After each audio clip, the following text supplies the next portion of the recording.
The Life of George Washington, in Words of One Syllable, by Josephine Pollard. Chapter 1. Boyhood. George Washington was born in the state of Virginia, at a place known as Bridges Creek, on February 22, 1732. His great-grandsire John Washington came from England in the year 1657 and took up lands in that state and was a rich man. George was the son of his grandson Augustine. Augustine's first wife was Jane Butler, who died and left him with 2 boys. His next wife was Mary Ball, and George was her first child. The old homestead in which George was born stood near the banks of the Potomac River and was built with a steep roof that sloped down to low eaves that hung out far from the main wall. There were 4 rooms on the ground floor and some near the roof, and at each end of the house was a great fireplace built of brick, with broad hearthstones such as were in style in those days. A stone is all that marks the birthplace of George Washington. He was not more than 8 years of age when his father went to live on a farm near the Rappahannock River. The house was built much in the same style as the one at Bridges Creek, but it stood on high ground, and here all his boyhood days were spent. As there were no good schools in America at the time, those who had the means sent their sons to England to be taught and trained. Lawrence Washington was sent when he was 15 years of age, and as he was the firstborn, it was thought that he would in time take his father's place as head of the house. The school to which George was sent stood in a field on his father's land, and was taught by a man named Hobby. This gave it the name of the Hobby School. There were but 3 things taught there: how to read, how to write, and how to do sums. And some folks thought that these were all their boys and girls had need to learn. Books were scarce and dear, and as most of the men raised fine crops and kept up a brisk trade, they were well pleased to have their boys learn how to buy and sell and to make out bills. George had been trained by his father, who was a strict and yet a just man, to love the truth and to do right at all times. He was made to feel that it was a sin to tell a lie, and much worse to hide a fault than to own it.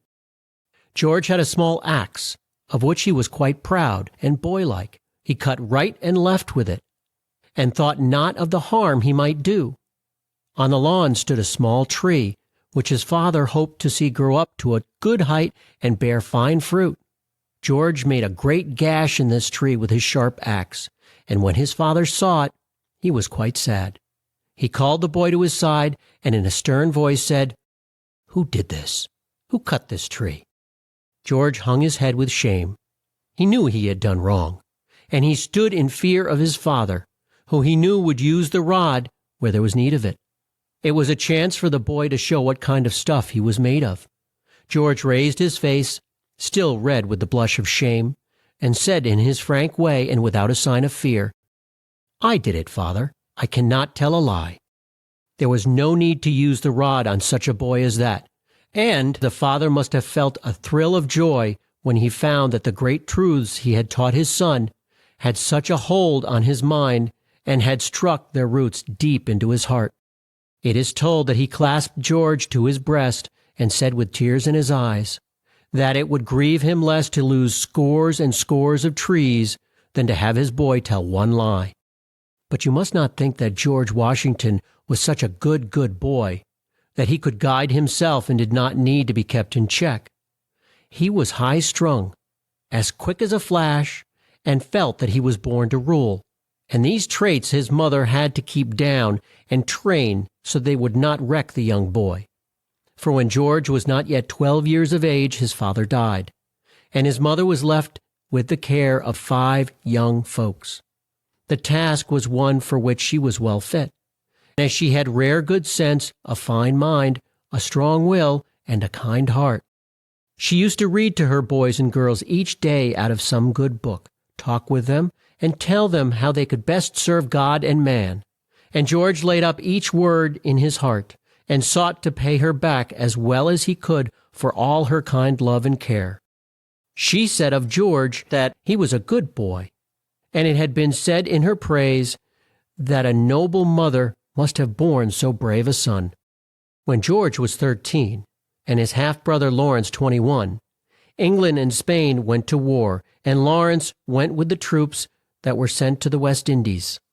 The sight of Lawrence in warlike trim, the sound of drum and fife, and the march of troops through the streets fired the heart of the young lad, and from that time his plays and games, in school and out, took on a warlike turn. There was a boy at school named William Bussell, who took up arms and marched with as much zeal as George Washington. But George was at all times commander-in-chief. He was fond of all the sports that boys love. He could run and jump and climb and toss bars, and took part in all those feats that kept him in health and strength. He could pitch quoits with great skill, and the place is shown at Fredericksburg where, when a boy, he flung a stone across the Rappahannock. He was fond of a horse, and there was no steed so wild that George could not mount on his back and tame him. Mrs. Washington had a colt which she thought so much of that she let it run loose in the field. He was so fierce that no one had dared to get on his back. One day George went out to view the colt with some of his boy friends, and he told them if they would help him put the bit in the colt's mouth, he would mount. The boys drove the colt into a small lot, put the bit in his mouth, and Washington was soon on his back. The beast rushed into the field, but was soon curbed by the strong arms of the boy on his back. Then the colt reared and plunged and tried in all sorts of ways to get rid of the lad, who clung to the colt's bare back as if he had been glued there. Mad with rage, the colt tried once more to throw him, but strained too hard, and fell to the ground and died in a short time. The group of boys were well scared at this sad end of their fun, and scarce knew what to do. When they went back to the house, Mrs. Washington asked the boys if they had seen her fine breed of colts. "The one I am most proud of," she said, "I am told is as large as his sire." Some of the lads hung their heads and knew not what to say, but George spoke up in his frank way and said that the colt was dead. "Dead?" she cried. "And from what cause?" Then George told her just what had been done, and how hard the beast had fought to get free, and how at the last, with one wild fierce plunge, he fell down and died. A flush rose to the mother's cheek, and then she said to her boy, "It is well, but while I grieve at the loss of my fine colt, I feel a pride and joy in my son, who speaks the truth at all times." George was fond of his books, too, and was so wise a lad, and so full of thought, and had so keen a sense of what was just, that his schoolmates came to him when they got into a war of words or of blows, that he might say which side was right and which was wrong, and thus put an end to the fight. This use of his mind made George look at things in a clear light, and gave him that look of true pride which all men of high mind, the real kings of earth, are wont to wear. In due time, George outgrew the hobby school, and was sent to live with his half-brother Augustine at Bridges Creek, where there was a school of a high grade. But George had no taste for Latin or Greek, and liked best to do sums and to draw maps. He wrote with great care, page after page of what he called forms of writing. These were notes of hand, bills of sale, deeds, bonds, and the like, such as one would think a boy of 13 would not care much about. In the same book, it is kept to this day, George wrote out 110 rules which were to guide him in act and speech at home and abroad. Some few of these I will give you, that you may see at how young an age this boy set out to train himself and fit himself for the high place he was to fill. It almost seems as if he must have known the high rank he was to take, but this could not be. His soul was fixed on high things. He had no low tastes, and he was led by the hand of God. Here are some of the rules that George Washington took as the guide of his youth. In the presence of others, sing not to yourself with a humming noise, nor drum with your fingers or feet. Sleep not when others speak. Sit not when others stand. Speak not when you should hold your peace. Walk not when others stop. Turn not your back to others when speaking. Jog not the table or desk on which another reads or writes. Lean not on anyone.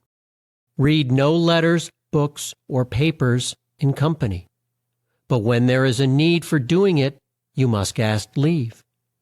Come not near the books or writings of anyone so as to read them, unless asked to do so, nor give your opinion of them unasked. Also look not nigh when another is writing a letter. In writing or speaking, give to each person his due title according to his rank and the custom of the place. When a man does all he can, though it succeeds not well, blame not him that did it. Be slow to believe evil reports of anyone. Be modest in your dress, and seek to suit nature rather than to win admiration. Keep to the fashion of your equals, such as are civil and orderly with respect to times and places. Play not the peacock, looking all about to see if you be well decked, if your shoes fit well, your stockings sit neatly, and your clothes handsomely. Make friends with those of good character, if you care for your own reputation, for it is better to be alone than in bad company. Speak not of doleful things in time of mirth, nor at the table. Speak not of mournful things as death and wounds, and if others mention them, change, if you can, the discourse. Utter not base and foolish things mongst grave and learned men, nor hard questions or subjects among the ignorant, nor things hard to be believed. Be not forward, but friendly and courteous, the first to salute, hear, and answer, and be not pensive when it is time to converse. Gaze not on the marks or blemishes of others, and ask not how they came. Think before you speak, pronounce not imperfectly, nor bring out your words too hastily, but orderly and distinctly. Treat with men at fit times about business, and whisper not in the company of others.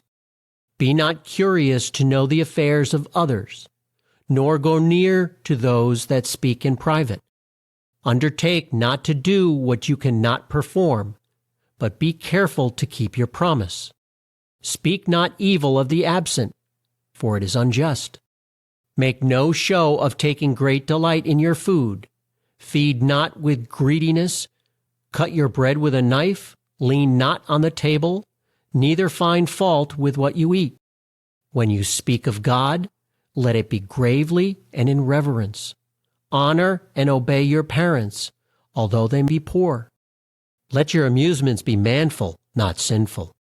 Labor to keep alive in your breast that little spark of celestial fire called conscience.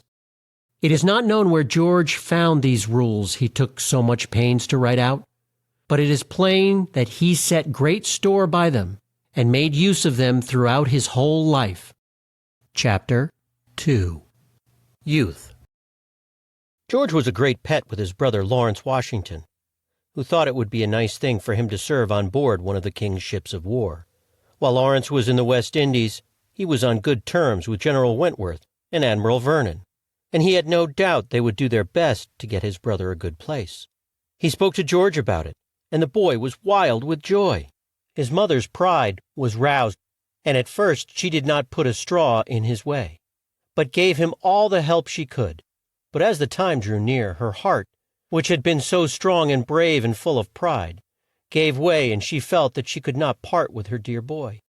One of her friends wrote to Lawrence that Mrs. Washington had made up her mind not to let George go to sea. She said that some of her friends had told her it was a bad plan. "And I find," said he, "that one word against his going was more weight than 10 for it." So they gave up the scheme, and George was sent back to school. He would, on fine days, go out in the fields and tracts of land around the schoolhouse, and with line and rod take the size and shape, the length and width, and mark it all down in one of his books. And so much pains did he take that from the first to the last page not a blot or blur is to be seen. These neat ways formed in his youth were kept up through all his life, and what seems strange is that day books, and such books as you will find in great use nowadays, were not known at that time. The plan had been thought out by George Washington when a boy of 16, and shows the cast of his mind. Near this time George was sent to live with his brother Lawrence at his fine place on the Potomac, which he had called Mount Vernon, to show how much he thought of the admiral of that name. Here George had a chance to make friends with those of high rank, and he spent much of his time with George Fairfax, who made his home at Belvoir near Mount Vernon. Lord Fairfax, a man of wealth and worth, was much at Belvoir at the time. He had bought large tracts of land in Virginia, which had not been staked out, or set off into lots. In fact, he did not know their size or shape, but he had heard that men had sought out some of the best spots, and had built homes there, and laid out farms for which they paid no rent, and he thought it quite time to put a stop to such things. In March 1748, George Washington, who had been picked out by Lord Fairfax for this task, went on his first trip with George Fairfax to stake off these wild lands. He wrote down what was done from day to day, and by these notes we learn that he had quite a rough time of it, and yet found much that was to his taste. He and the men with him rode for miles and miles through lands rich in grain, hemp, and tobacco, and through fine groves of trees on the bank of a broad stream. One night, writes George, when they had been hard at work all day, they came to the house where they were to be fed and lodged. The woodmen went to bed with their clothes on, but George took his off, and as he turned in he found his bed was of loose straw, with not a thing on it but the threadbare blanket he was to wrap himself in. The fleas and bugs soon forced George to get up and put on his clothes, and lie as the rest of the men did. And had we not been so tired, he says, I am sure we should not have slept much that night. He made a vow then that he would sleep out of doors near a fire when on such tramps, and run no more such risks. On March 18th, they reached a point on the Potomac which they were told they could not ford. There had been a great rainfall, and the stream had not been so high, by 6 feet, as it was at that time. They made up their minds to stay there for a day or two, went to see the warm springs, and at night camped out in the field. At the end of 2 days, as the stream was still high, they swam their steeds to the Maryland side. The men crossed in birch bark boats, and rode all the next day in a rainstorm to a place 20 miles from where they had set out that morn. Washington writes that the road was the worst that had ever been trod by man or beast. On March 23rd they fell in with 1 or 2 of red men, who had been off to war and brought home but one scalp, and they had a chance to see a war dance. The red men cleared a large space and built a fire in the midst of it, round which they all sat. One of the men then made a grand speech in which he told them how they were to dance. When he had done, the one who could dance the best sprang up as if he had just been roused from sleep, and ran and jumped round the ring in a queer kind of way. The rest soon joined him, and did just as he did. By this time the band made itself heard, and I shall have to tell you what a fine band it was. There was a pot half full of water with a piece of deerskin stretched tight on the top, and a gourd with some shot in it, and a piece of horse's tail tied to it to make it look fine. One man shook the gourd, one drummed all the while the rest danced, and I doubt if you would care to hear the noise that was made. Late in the day of March 26th, they came to a place where dwelt a man named Hedge, who was in the pay of King George as justice of the peace. Here they camped, and at the meal that was spread there was not a knife nor a fork to eat with, but such as the guests had brought with them. On the night of the 1st of April, the wind blew and the rain fell. The straw on which they lay took fire, and George was saved by one of the men, who woke him when it was in a blaze. I have not slept for 4 nights in a bed, wrote Washington at this time to one of his young friends at home. But when I have walked a good deal in the day, I lie down on a heap of straw or bearskin by the fire, with man, wife, young ones, dogs, and cats, and he is in luck who gets the place next the fire. For 3 years he kept up this mode of life. But as it was a hard life to lead, he could be out but a few weeks at a time. His pay was a doubloon a day and some 6 pistoles. A doubloon is a gold coin of Spain, worth not quite $16. A pistole is a small gold coin of Spain, worth not quite $4. This rough kind of life, though he did not know it, was to fit him for the toils and ills of war, of which he may have dreamt in those days, as he still kept up his love for warlike things. While at work on the land round the Blue Ridge, he now and then made his way to Greenway Court, where Lord Fairfax dwelt at this time. Here he had a chance to read choice books, for Lord Fairfax had a fine mind, though his tastes were queer. He lived on a knoll, in a small house not more than 12 feet square. All round him were huts for his help. Black and white, redmen, half-breeds, and woodmen thronged the place, where they were sure they would get a good meal. He had steeds of fine breed, and hounds of keen scent, for he was fond of the chase, and the woods and hills were full of game. Here was a grand chance for George, who had a great taste for field sports, and his rides and walks and talks with Lord Fairfax were a rich treat to the homebred youth.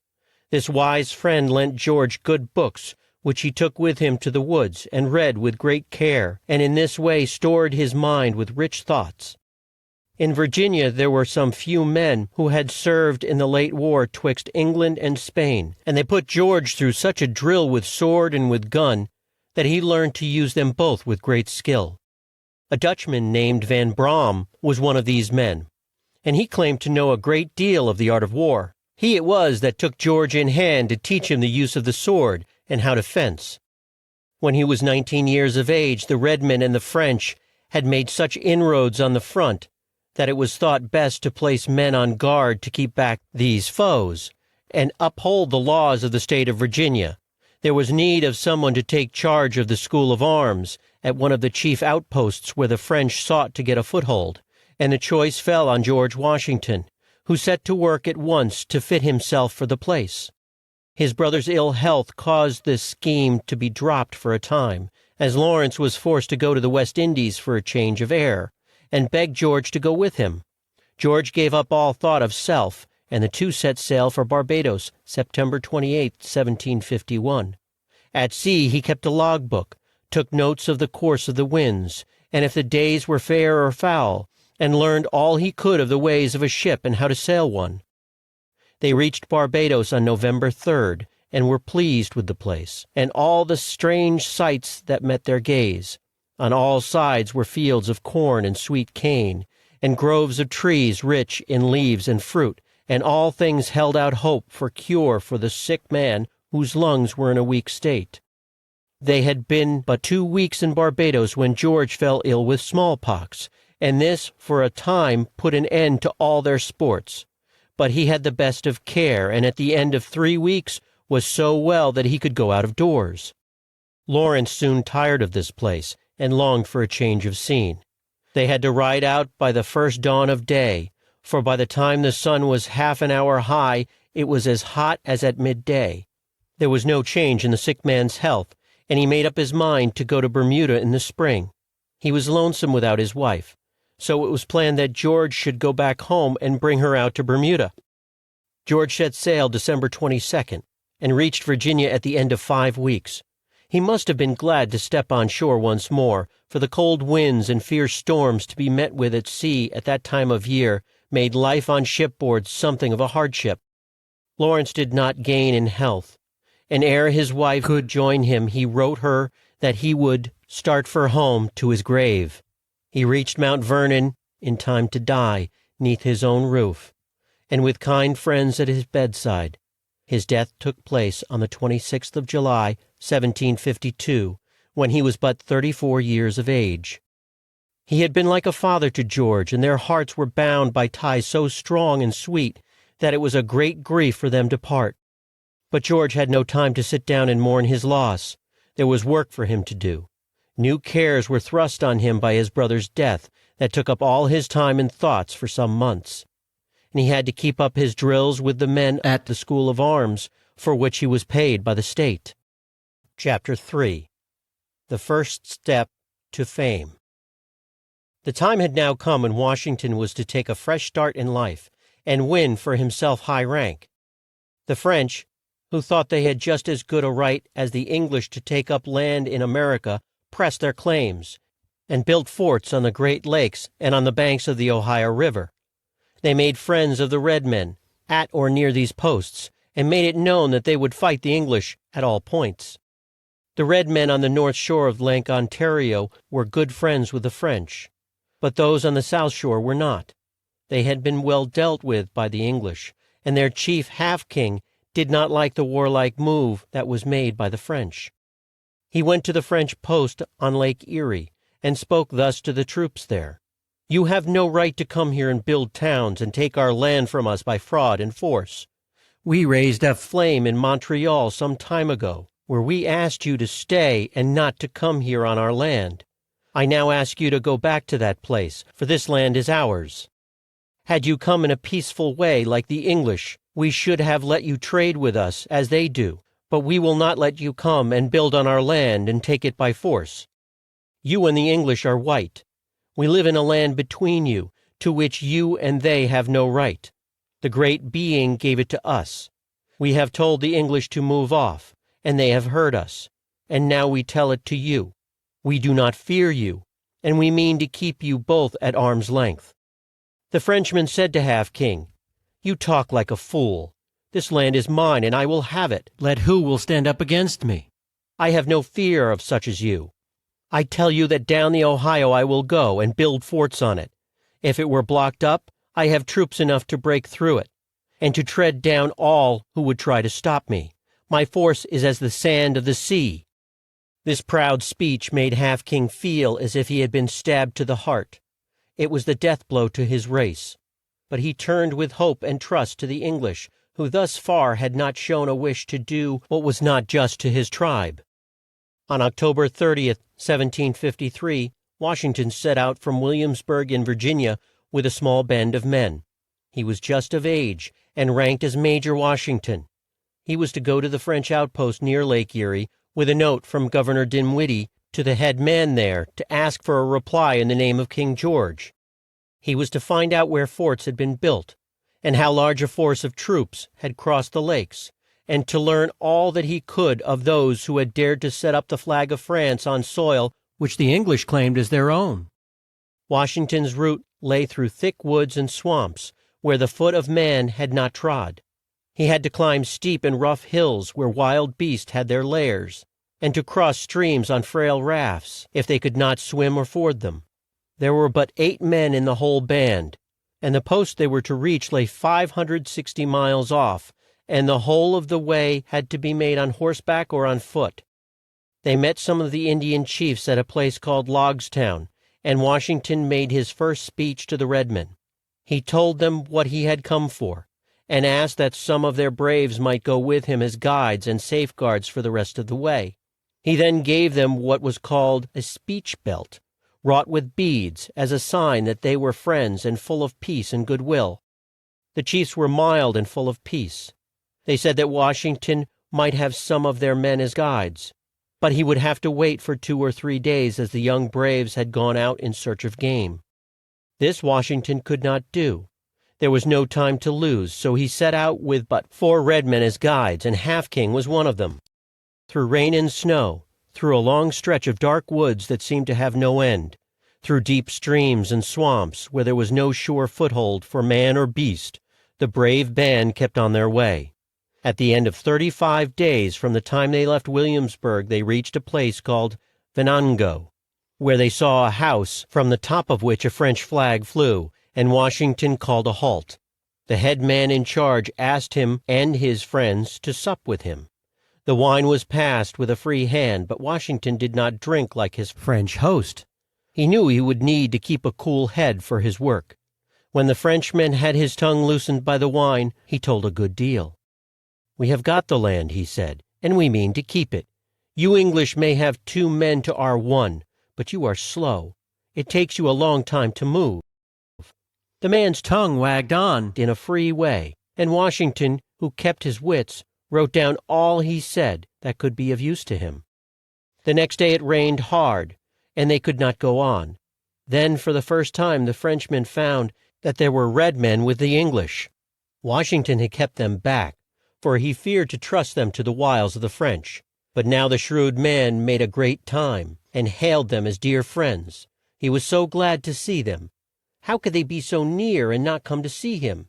He gave them gifts and plied them with strong drink, till Half King and his braves thought no more of what they had pledged to the English. They were soon in such a state that they did not care to move.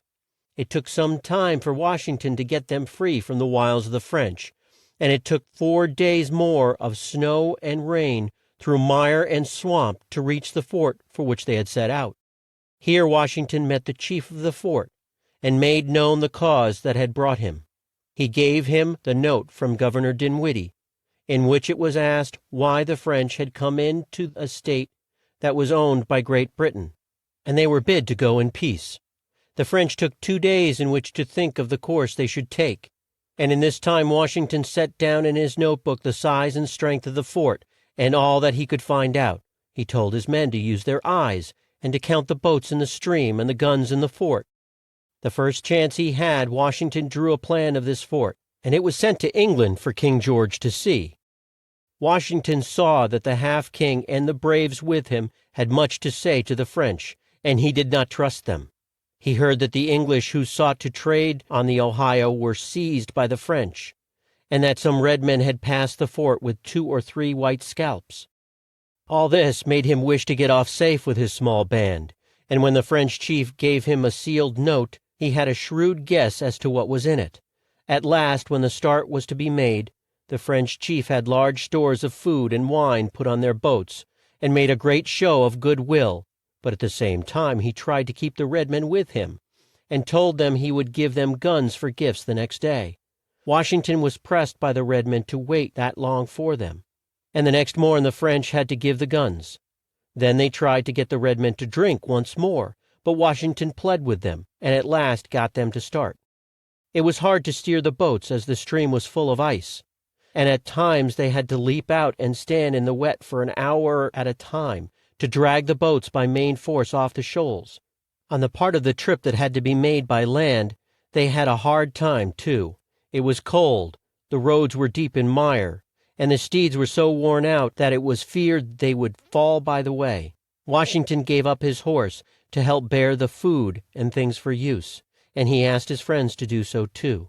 They all went on foot, and the cold grew worse. There was deep snow that froze as it fell. For 3 days they toiled in a slow way. At last Washington made up his mind to leave the men and steeds in charge of one of his band, and to strike off with his pack on his back and his gun in his hand by a way which, it seemed to him, would take him home by a short cut. He had the sealed note that he wished to give up as soon as he could. He took but 1 man with him. At night they lit a fire, and camped by it in the woods. At 2 in the morn they were once more on foot. They fell in with a red man who claimed to know Mr. Gist, the man who was with Washington, and called him by his name in his own tongue, and seemed glad to see him. They asked the red man if he would go with them and show them a short cut to the forks of the Allegheny River. The red man seemed glad to serve them, and took Washington's pack on his own back.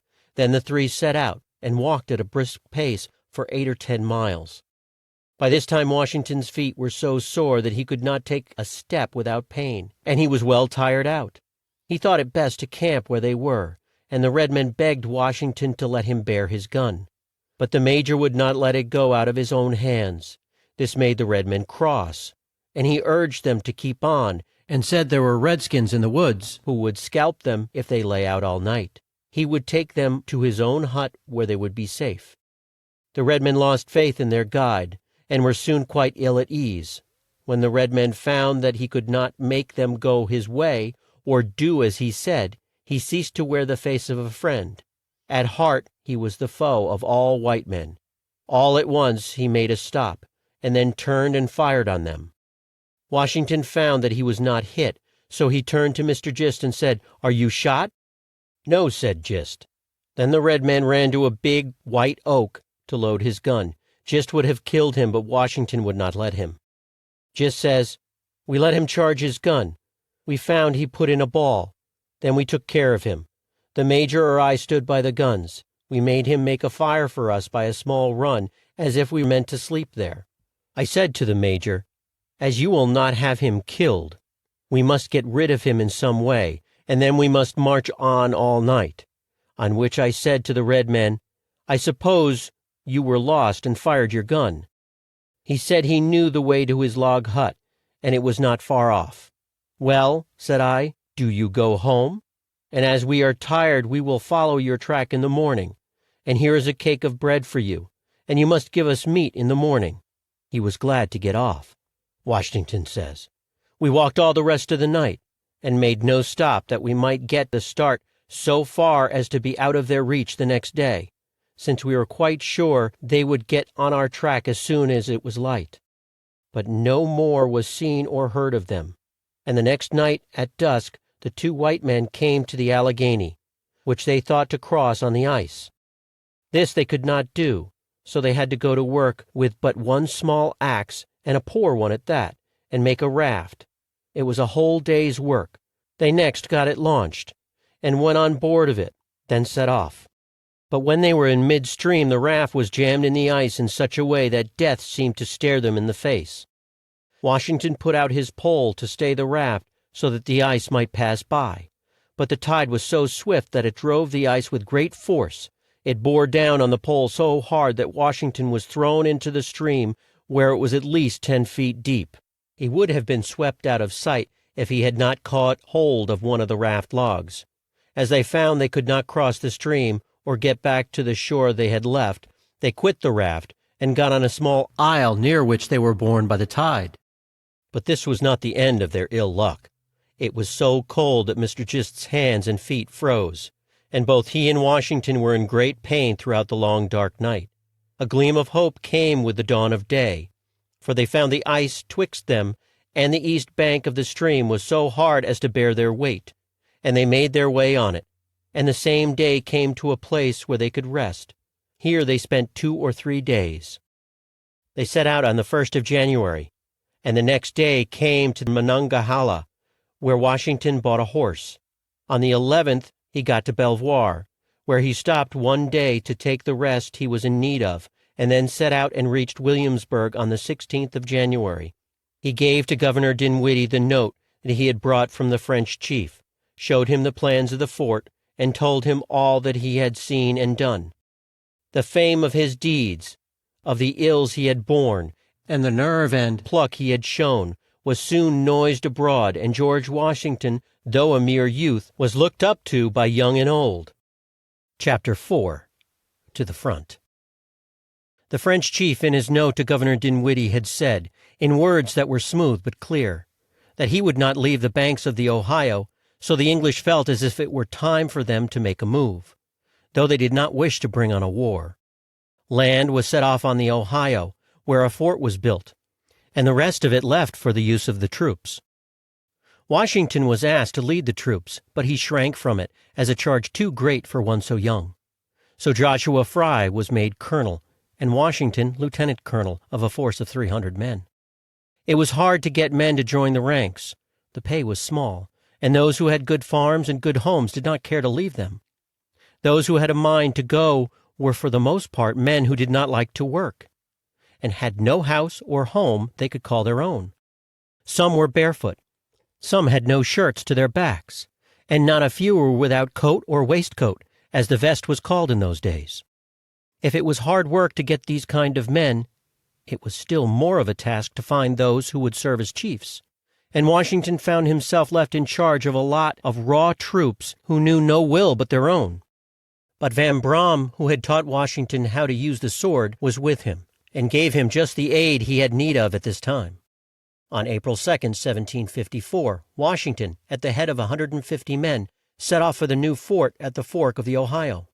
The roads were rough, and the march was slow, and it was not till April 20th that they reached Will's Creek. Here they were met by a small force, in charge of Captain Adam Stephen. The rest of the force, with the field guns, were to come by way of the Potomac. These last were in charge of Colonel Fry. When Washington reached Will's Creek, word was brought him that a large force of French troops had borne down on the new fort. Captain Trent, who was in charge of the few troops in the fort, was away at the time, and the young Ensign Ward did not know what to do. He sought the aid of Half King, who told him to plead with the French, and to beg them to wait till the captain came back, and the two went at once to the French camp. But the French would not wait or make terms of peace. They had come as foes, and told Ensign Ward that if he did not leave the fort at once, with all his men, they would put him out by force. All the French would grant was that our men might take their tools with them. So the next morn they filed out of the fort, gave up their arms, and took the path to the woods. The French took the fort and built it up, and called it Fort Duquesne, which was the name of the governor of Canada. When the sad news was brought to Washington, he was at a loss to know what to do, or which way to turn. Here he was with a small band of raw troops right in the midst of foes, red and white, who would soon hem them in and use them ill if they found out where they were. Yet it would not do to turn back or show signs of fear. Colonel Fry had not yet come up, and the weight of care was thrown on Washington. He let the governors of Pennsylvania and Maryland know of his plight and urged them to send on troops, but none came to his aid. He had a talk with his chief men, and they all thought it would be best to push on through the wild lands, make the road as they went on, and try to reach the mouth of Redstone Creek, where they would build a fort. By this means the men would be kept at work, their fears would be quelled, and a way made for the smooth and swift march of the troops in the rear. There was so much to be done that the men, work as hard as they might, could not clear the way with much speed. There were great trees to be cut down, rocks to be moved, swamps to be filled up, and streams to be bridged. While in the midst of these toils, the bread gave out, and the lack of food made the men too weak to work.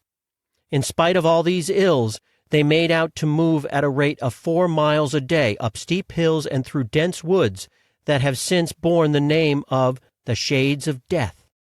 While at a large stream where they had to stop to build a bridge, Washington was told that it was not worth while for him to try to go by land to Redstone Creek, when he could go by boat in much less time.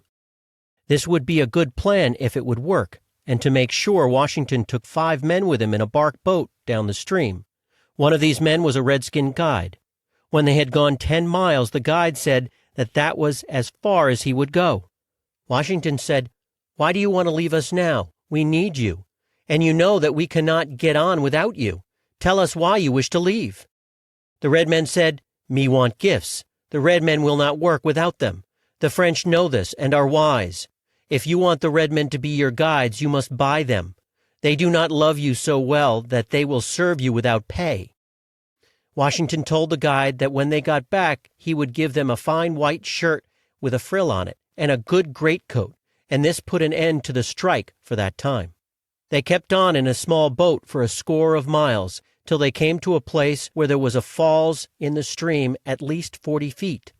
This put a stop to their course, and Washington went back to camp with his mind made up to go on by land. He was on his way to join his troops when word was brought him from Half King to be on his guard, as the French were close at hand. They had been on the march for 2 days, and meant to strike the first foe they should see.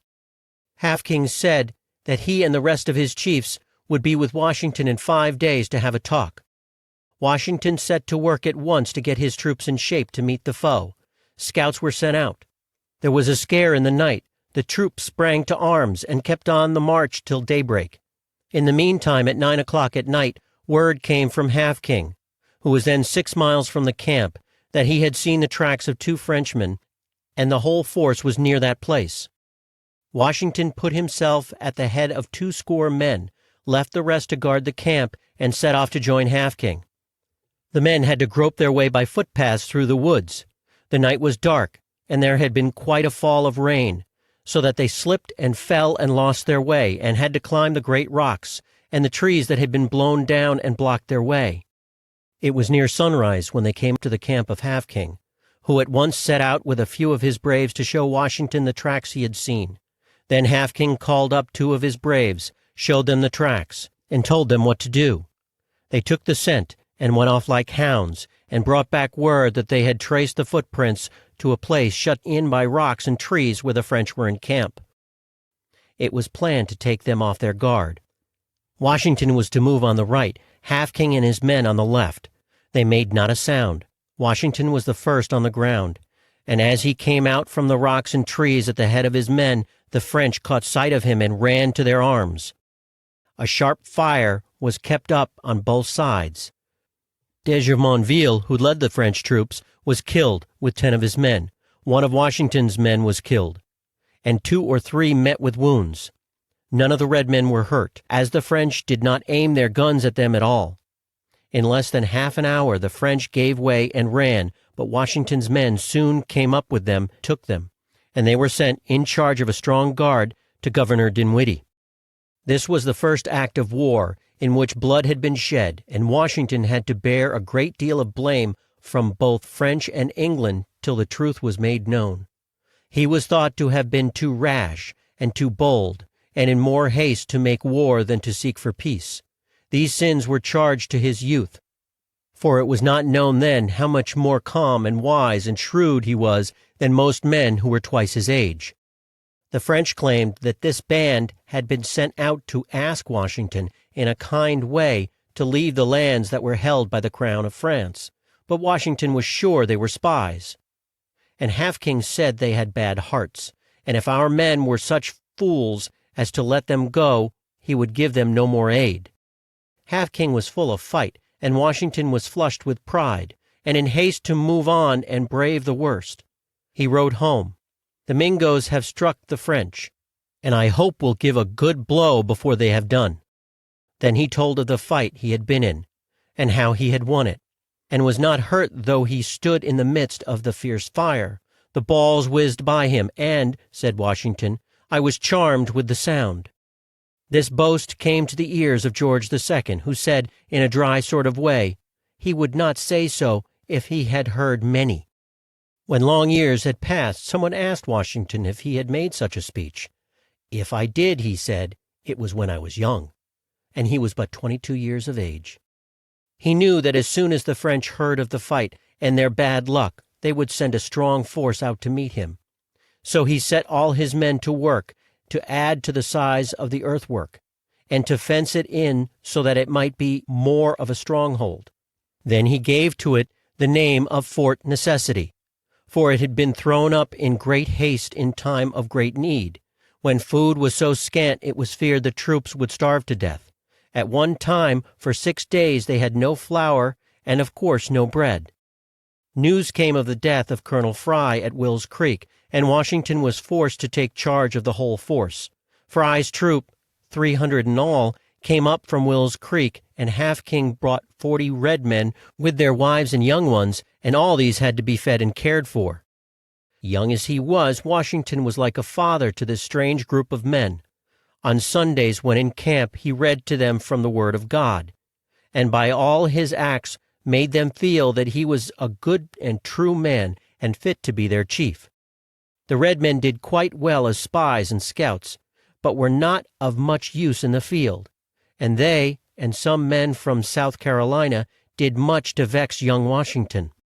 Half King did not like the way that white men fought, so he took himself and his band off to a safe place. The white men from South Carolina, who had come out to serve their king, were too proud to soil their hands or do hard work, nor would they be led by a man of the rank of colonel. In the midst of all these straits, Washington stood calm and firm. The South Carolina troops were left to guard the fort, while the rest of the men set out to clear the road to Redstone Creek. Their march was slow and full of toil, and at the end of 2 weeks they had gone but 13 miles. Here at Gist's home, where they stopped to rest, word came to Washington that a large force of the French were to be sent out to fight him. Word was sent to the fort to have the men that were there join them with all speed. They reached Gist's at dusk, and by dawn of the next day all our troops were in that place, where it was at first thought they would wait for the foe. But this plan they gave up, for it was deemed best to make haste back to the fort, where they might at least screen themselves from the fire of the foe. The roads were rough, the heat was great, the food was scant, and the men weak and worn out. There were but few steeds, and these had to bear such great loads that they could not move with speed. Washington gave up his own horse and went on foot, and the rest of the headmen did the same. The troops from Virginia worked with a will and would take turns and haul the big field guns, while the King's troops from South Carolina walked at their ease and would not lend a hand or do a stroke of work. On the morn of July 3rd, scouts brought word to the fort that the French were but 4 miles off and in great force. Washington at once drew up his men on the ground outside of the fort to wait for the foe. Ere noon the French were quite near the fort, and the sound of their guns was heard. Washington thought this was a trick to draw his men out into the woods, so he told them to hold their fire till the foe came in sight. But as the French did not show themselves, though they still kept up their fire, he drew his troops back to the fort and bade them fire at will and do their best to hit their mark. The rain fell all day long, so that the men in the fort were half drowned, and some of the guns scarce fit for use. The fire was kept up till 8 o'clock at night, when the French sent word they would like to make terms with our men. Washington thought it was a trick to find out the state of things in the fort, and for a time gave no heed to the call. The French sent 2 or 3 times, and at last brought the terms for Washington to read. They were in French. There was nothing at hand to write with, so Van Braam, who could speak French, was called on to give the key. It was a queer scene. A light was brought, and held close to his face, so that he could see to read. The rain fell in such sheets that it was hard work to keep up the flame. Van Braam mixed up Dutch, French, and English in a sad way, while Washington and his chief aides stood near with heads bent, and tried their best to guess what was meant. They made out at last that the main terms were that the troops might march out of the fort, and fear no harm from French or Redskins as they made their way back to their homes. The drums might beat and the flags fly, and they could take with them all the goods and stores and all that was in the fort, but the large guns. These the French would break up, and our men should pledge themselves not to build on the lands which were claimed by the King of France for the space of 1 year. The weak had to yield to the strong, and Washington and his men laid down their arms and marched out of the fort. A note of thanks was sent to Washington and all his head men but Van Braam, who was thought to have read the terms in such a way as to harm our side and serve the French. But there were those who felt that Van Braam was as true as he was brave, and that it was the fault of his head and not his heart, for it was a hard task for a Dutchman to turn French into English and make sense of it. Chapter 5. As Aide-de-Camp. In spite of the way in which the fight at Great Meadows came to an end, Governor Dinwiddie made up his mind that the troops, led by Washington, should cross the hills and drive the French from Fort Duquesne. Washington thought it a wild scheme, for the snow lay deep on the hills. His men were worn out and had no arms, nor tents, nor clothes, nor food, such as would fit them to take the field. It would need gold to buy these things, as well as to pay for fresh troops. Gold was placed in the governor's hands to use as he pleased. Our force was spread out into 10 bands of 100 men each. The king's troops were put in high rank, and Colonel Washington was made captain. This, of course, was more than he could bear, so he left the army at once, and with a sad heart. In a short time, Governor Sharp of Maryland was placed by King George at the head of all the force that was to fight the French. He knew that he would need the aid of Washington, and he begged him to come back and serve with him in the field. But Washington did not like the terms and paid no heed to the call. The next spring, General Braddock came from England with 2 large bands of well-trained troops, which it was thought would drive the French back into Canada. Our men were full of joy and thought the war would soon be at an end. Braddock urged Washington to join him in the field. Washington felt that he could be of great use, as he knew the land and the ways of red men. So he took up the sword once more as Braddock's aide-de-camp. Benjamin Franklin, who had charge of the mails, lent his aid to the cause, and did all that he could to serve Braddock and his men. Braddock, with his staff and guard of horsemen, set out for Will's Creek by the way of Winchester in April 1755. He rode in a fine turnout that he had bought of Governor Sharp, which he soon found out was not meant for use on rough roads. But he had fought with dukes and men of high rank, and was fond of show, and liked to put on a great deal of style. He thought that this would make the troops look up to him, and would add much to his fame. In May the troops went into camp, and Washington had a chance to learn much of the art of war that was new and strange to him, and to see some things that made him smile. All the rules and forms of camp life were kept up.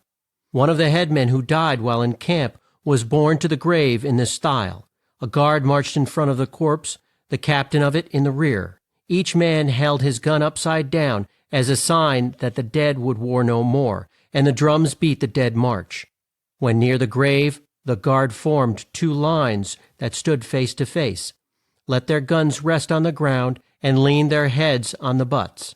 The corpse was borne twixt these two rows of men with the sword and sash on the top of the box in which he lay, and in the rear of it the men of rank marched 2 and 2. When the corpse was put in the ground, the guard fired their guns 3 times, and then all the troops marched back to camp. The red men, the Delawares and Shawnees, came to aid General Braddock. With them were White Thunder, who had charge of the speech belts, and Silver Heels, who was swift of foot. Half King was dead, and White Thunder reigned in his stead. The red men had a camp to themselves, where they would sing and dance and howl and yell for half the night. It was fun for the king's troops to watch them at their sports and games, and they soon found a great charm in the wild sort of life. In the daytime the red men and their squaws, rigged up in their plumes and war paint, hung round Braddock's camp and gazed spellbound at the troops as they went through their drills. But this state of things did not last long, and strife rose twixt the red and white men, and some of the redskins left the camp. They told Braddock they would meet him on his march, but they did not keep their word. Washington was sent to Williamsburg to bring the gold of which there was need, and when he came back he found that Braddock had left a small guard at Fort Cumberland on Will's Creek, and was then on his way to Fort Duquesne. He would give no heed to those who knew more of the backwoods than he did, nor call on the red men to serve as scouts and guides. He was not used to that kind of warfare, and scorned to be taught by such a youth as George Washington. The march was a hard one for man and beast. Up steep hills and through rough roads they had to drag the guns, and Braddock soon found out that these new fields were not like the ones on which he had been wont to fight. Hard as it was for his pride to seek the aid of so young a man, he was at last forced to ask Washington to help him out of these straits. They had then made a halt at Little Meadows. Washington said there was no time to lose. They must push on at once. While at this place, Captain Jack and his brave band of huntsmen came into camp. They were fond of the chase, and were well armed with knives and guns, and looked quite like a tribe of redskins as they came out of the wood. Braddock met them in a stiff sort of way. Captain Jack stepped in front of his band and said that he and his men were used to rough work, and knew how to deal with the red men, and would be glad to join the force. Braddock looked on him with a gaze of scorn, and spoke to him in a way that roused the ire of Captain Jack. He told his men what had been said, and the whole band turned their backs on the camp and went through the woods to their old haunts, where they were known and prized at their true worth. In the meantime Washington, who had had a headache for some days, grew so ill that he could not ride on his horse, and had to be borne part of the time in a cart. Braddock, who knew well what a loss his death would be, said that he should not go on. Washington pleaded with him, but Braddock was firm, and made him halt on the road. Here he was left with a guard, and in care of Dr. Craik, and here he had to stay for 2 long weeks. By that time he could move, but not without much pain, for he was still quite weak.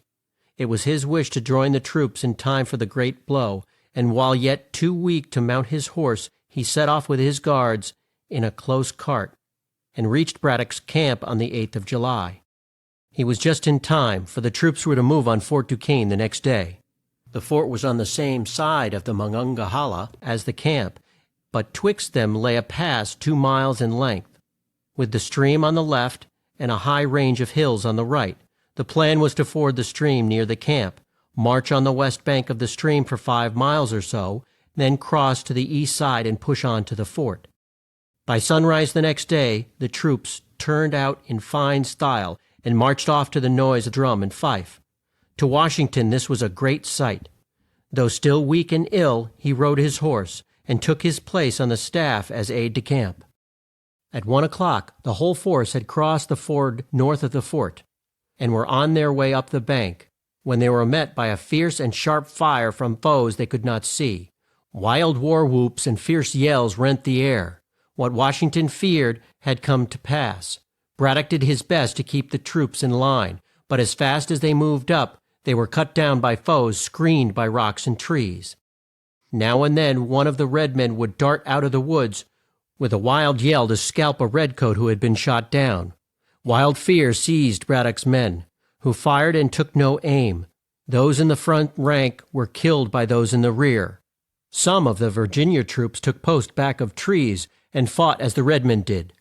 Washington thought it would be a good plan for Braddock's men to do the same, but he thought there was but one way for troops to fight, and that brave men ought not to skulk in that way. When some of them took to the trees, Braddock stormed at them and called them hard names and struck them with the flat of his sword. All day long Washington rode here and there in the midst of the fight.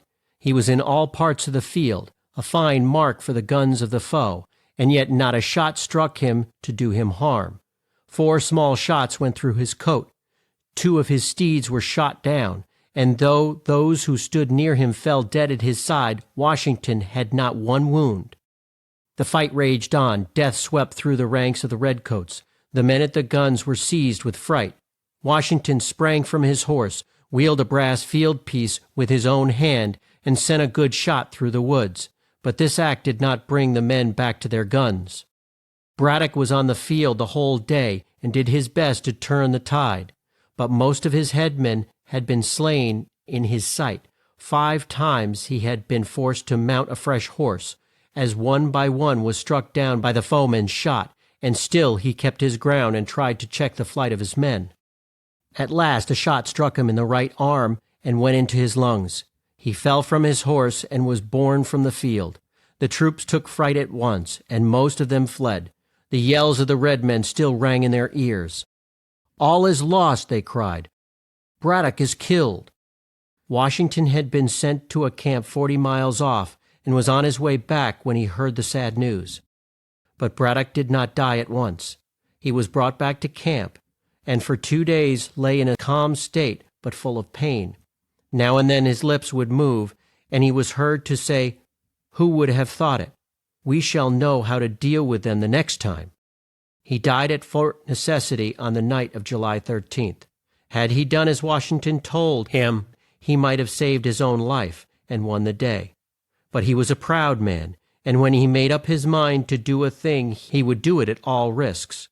Through this fault he missed the fame he hoped to win, lost his life, and found a grave in a strange land. His loss was a great gain to Washington, for all felt that he, so calm, so grave, so free from fear, was the right sort of man to lead troops to war. Those who had seen him in the field thought that he bore a charmed life, for though he stood where the shot fell thick and fast, he was not hurt and showed no signs of fear. But Washington was weak and in need of rest, and as the death of Braddock left him with no place in the force, he went back to Mount Vernon, where he thought to spend the rest of his days. The fight which he took part in as aide de camp, and which had so sad an end, goes by the name of Braddock's defeat. Chapter 6. Colonel of Virginia Troops. The troops in Virginia were left without a head. There was no one to lead them out to war, and if this fact came to the ears of the French, they would be more bold. Washington's friends urged him to ask for the place, but this would not do. His brother wrote him thus: "Our hopes rest on you, dear George. You are the man for the place. All are loud in your praise." But Washington was firm. He wrote back and told in plain words all that he had borne, and how he had been served for the past 2 years.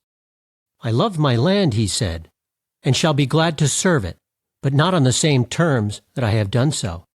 His mother begged him not to risk his life in these wars. He wrote her that he should do all that he could to keep out of harm's way, but if he should have a call to drive the foes from the land of his birth, he would have to go. And this he was sure would give her much more pride than if he were to stay at home. On the same day, August 13th, that this note was sent, word came to Washington that he had been made chief of all troops in Virginia, and the next month he went to Winchester to stay. Here he found much to do. There was need of more troops, and it was hard work to get them. Forts had to be built, and he drew up a plan of his own and set men to work it out, and went out from time to see how they got on with it. He rode off thus at the risk of his life, for red men lay in wait for scalps and were fierce to do deeds of blood. The stir of war put new life into the veins of old Lord Fairfax. He got up a troop of horse and put them through a drill on the lawn at Greenway Court.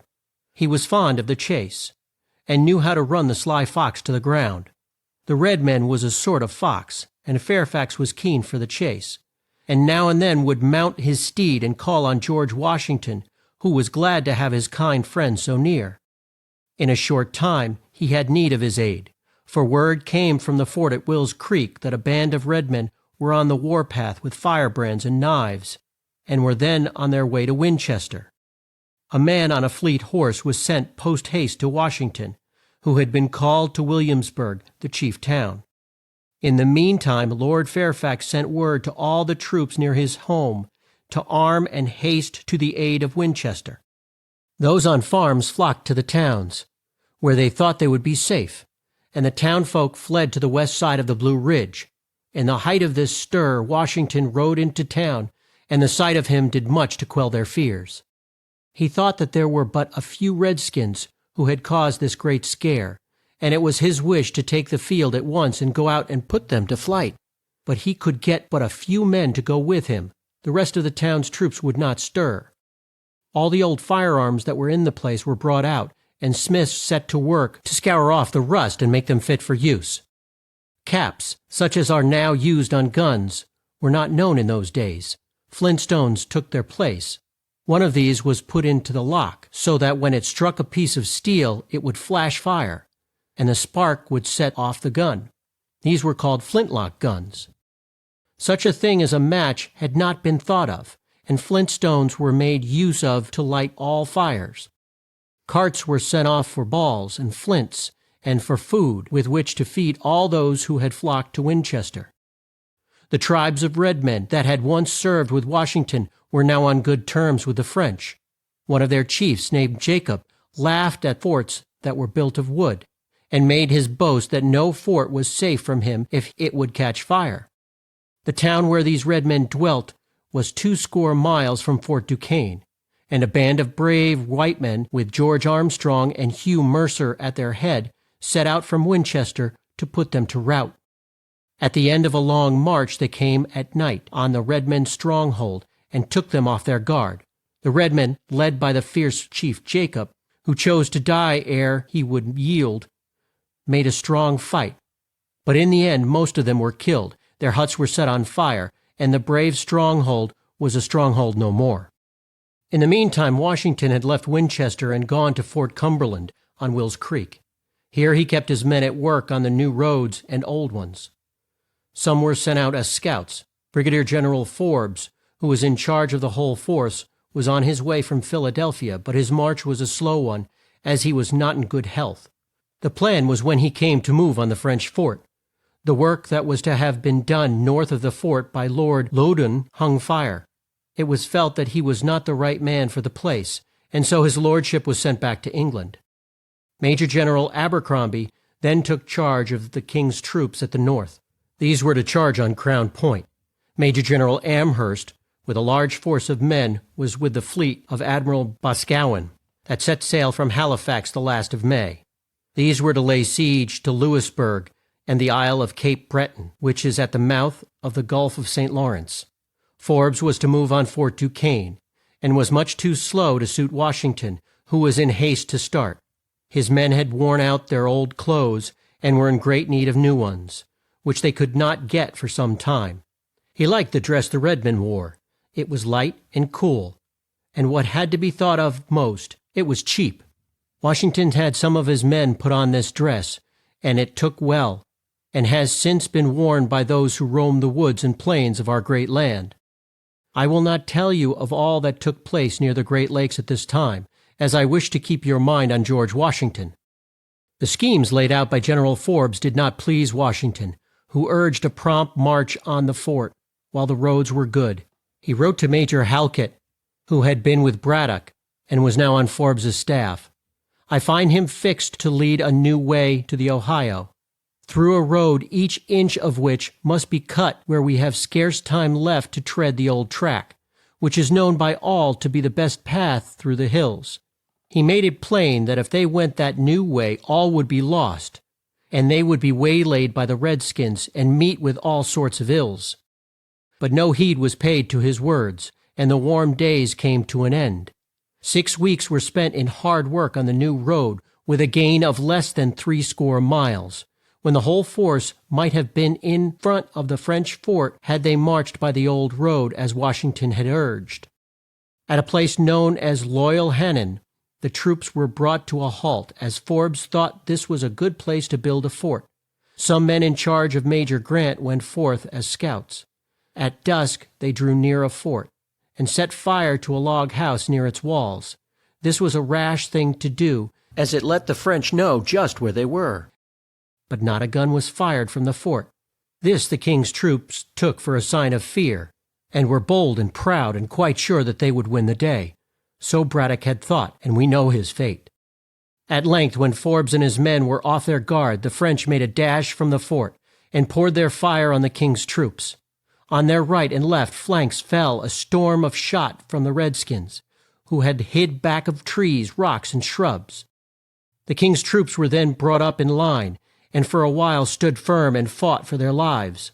But they were no match for the redskins, whose fierce yells made the blood run chill.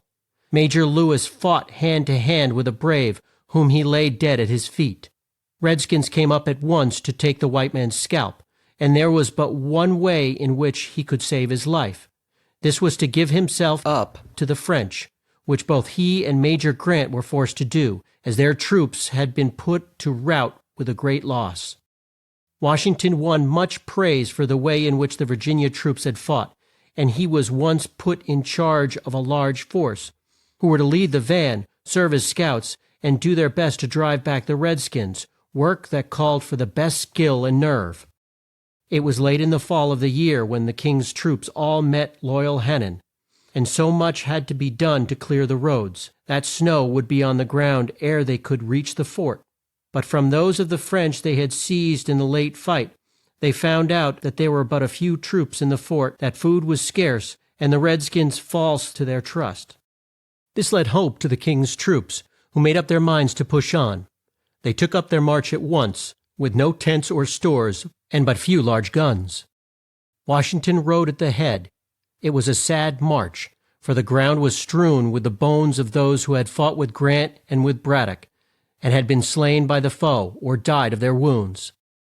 At length the troops drew near the fort, and made their way up to it with great care, for they thought the French would be in wait for them, and that there would be a fierce fight. But the French had had such bad luck in Canada that they had lost heart, and those in the fort were left to take care of themselves. So when the English were one day's march from the fort, the French stole out at night, got into boats, set the fort on fire, and went down the Ohio by the light of the flames. So the fort, which had been the cause of so much bloodshed, fell at last without a blow, and on November 25th, 1758, Washington, with his vanguard, marched in and placed the British flag on the wreck of the once proud stronghold, the name of which was changed to Fort Pitt. The French gave up all claim to the Ohio from that time. The redskins were quick to make friends with those who held sway, and there was peace with all the tribes twixt the Ohio and the lakes. Washington had made up his mind to leave the field when this war came to an end, and in December of that same year he bade his troops good-bye. He had been with them for 5 years in a hard school, and the strain on his mind had been so great that he lost his health, and felt that he could war no more. Chapter 7. The Home of Washington. In the year 1758, while Washington was with his troops at Winchester, he met and fell in love with Mrs. Martha Custis. Her home was known as the White House, and here she dwelt in fine style, for she had great wealth. She had a boy 6 years of age and a girl of 4. Such were her charms that men of wealth and rank sought for her hand, but Washington, so calm and grave, and with his way yet to make in the world, won her heart, and they were to be wed at the close of the war. She had heard of the brave deeds he had done, and was proud to be the wife of such a man. So on January 6, 1759, the two were made one. In the course of a few months, Washington went to live at Mount Vernon, where he spent much of his time in the care of his own lands and those of his wife.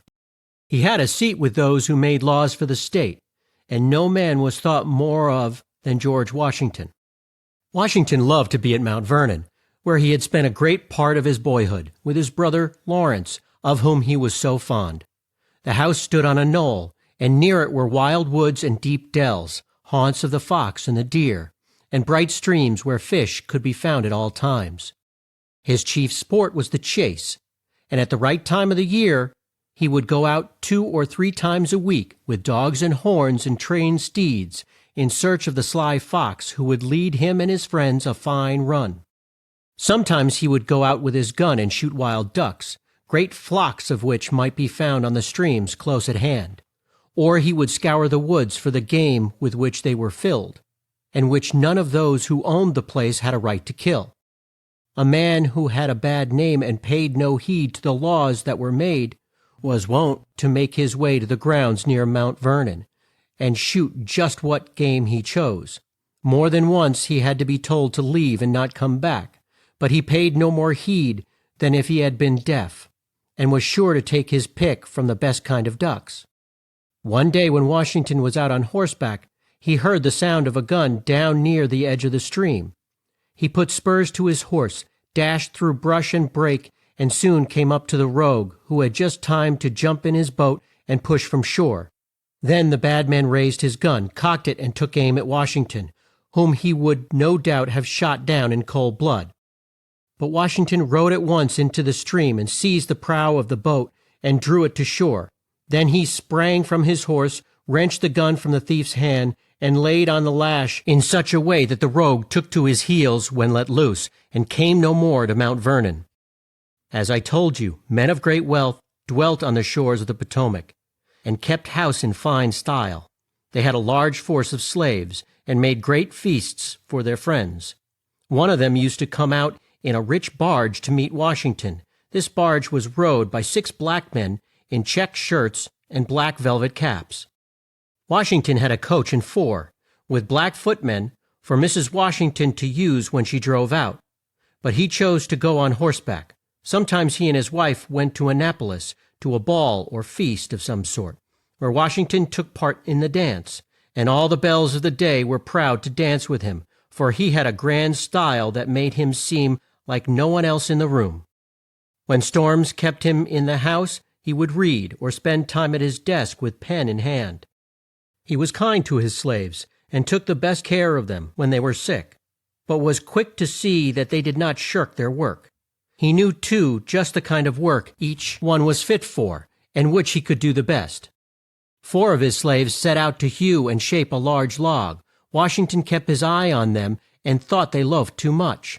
So he sat down, took out his watch, and timed them, how long it took them to get their cross-cut saw and the rest of their tools, how long to cut off the limbs of the tree they had laid low, how long to hew and saw it, what time they spent in talk, and how much work they did while he sat there and took notes. In this way, he found out just how much work 4 men could do in the course of a day, and take their ease. Washington was quick to lend a hand in time of need, and once when word was brought him that the dam had broke loose and the mill would soon be swept off, he ran at the head of all his slaves and workmen, and toiled as hard as they in a fierce rainstorm to check the force of the flood. The cares of home and state made such calls on his time and thoughts, that he could not be said to live quite at his ease, and he left his mark, a high one, on all that he did. His crops were of the best, and he sought to cheat no one. The flour he sold from year to year was put up with so much care, and was of such good kind, and so true in weight, that all that bore the George Washington Mount Vernon was held at a high rate in the West India ports. Quite a trade was kept up with Europe, where all the goods had to be bought that were used in the house or on the farm. Twice a year Washington sent a long list of such things as he had need of: plows, hoes, scythes, horse goods, and clothes for all the household, For these last he had to give size and height, name and age of those who were to wear them. In one of these lists, Washington, who had need of a new suit of clothes, said he was 6 feet in height, quite thin, and had long limbs. He was then 31 years old. You will see by what I have told you just how Washington spent much of his time for at least 5 years. They were 5 sweet years to him, full of peace and rest and joy. He was fond of his home, and felt as much pride in Nellie and John Parke Custis as if they had been his own boy and girl. Nellie was a frail child, and did not gain in strength, though she had the best of care. Her death took place on June 19th, 1773, when she was but 17 years of age. This was a sad blow to Washington as well as to his wife. And then all their hopes were placed on the son, who bade fair to be a fine, strong man. But he died in the year 1781 at the age of 28. While Washington dwelt in peace at Mount Vernon, war was rife in the land. But as he had withdrawn from those who bore arms, he took no part in it.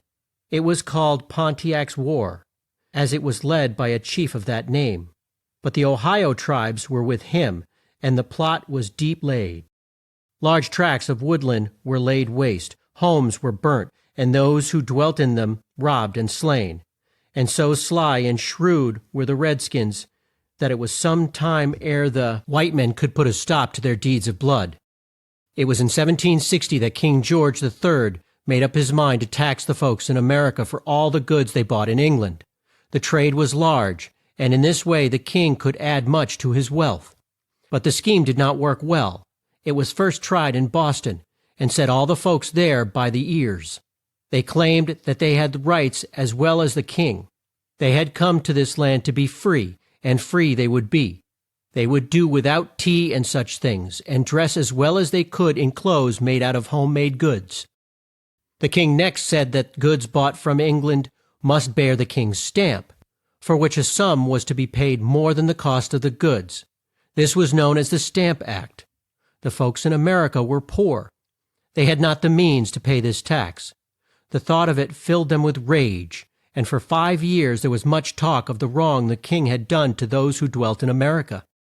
On the first day of November 1765, the Stamp Act was to go into force, and all New England was in arms. At Boston, bells were tolled, flags were hung at half-mast, shops were shut, and bonfires built. In New York, the act, in clear print, was borne through the streets on a pole, on top of which was a death's head. A man named Calden, whose place it was to serve out the stamps, had to flee to the fort, round which was placed a strong guard from a ship of war. The mob broke into his coach house, drew out his coach, put in it a form, stuffed and dressed to look somewhat like Calden, and marched up to the park, where they hung it on a tree. At night they took the form down, put it in a coach, and bore it back to Bowling Green, where the whole thing, coach and all, was burnt right in range of the guns of the fort where the king's troops were. In March 1766 the king drew back the Stamp Act, which gave great joy to those who had the good of America at heart, and to none more than to George Washington. But he made it known that he felt it to be his right as their king to tax them as he chose. And this hurt the pride of those who wished to make their own laws and be in bonds to no one. Washington, as did most of those who had English blood in their veins, looked upon that land as his home, and was loath to break the chain that bound him to it. But he did not think well of the Stamp Act, and saw what was sure to come to pass if the king pressed too hard on the Americans. On September 5th, 1774, a band of true men from all the states met for the first time in Philadelphia, and Washington set out from Mount Vernon on horseback to take his seat with them. With him were Patrick Henry and Edmund Pendleton, and as they rode side by side they talked of the land they loved, and of the hopes they had that all would be well. The band met with closed doors. Each man wore a grave face. Patrick Henry made a strong speech, at the close of which he said, "All America is thrown into one mass. Where are your landmarks? They are all thrown down." He said he did not call himself by the name of the state in which he was born, but by the name of the land which gave him birth, then known as the land of the free. Washington was not a man of words, but of deeds. But what he said was of great weight, as it came from a wise brain and a true heart. Patrick Henry said there was no man in the whole band so great as George Washington. The band broke up in November, and Washington went back to Mount Vernon, but not to the gay times and good cheer he once had known. George Fairfax, who had been his friend from boyhood, had gone to England to live, and Belvoir took fire one night and was burnt to the ground.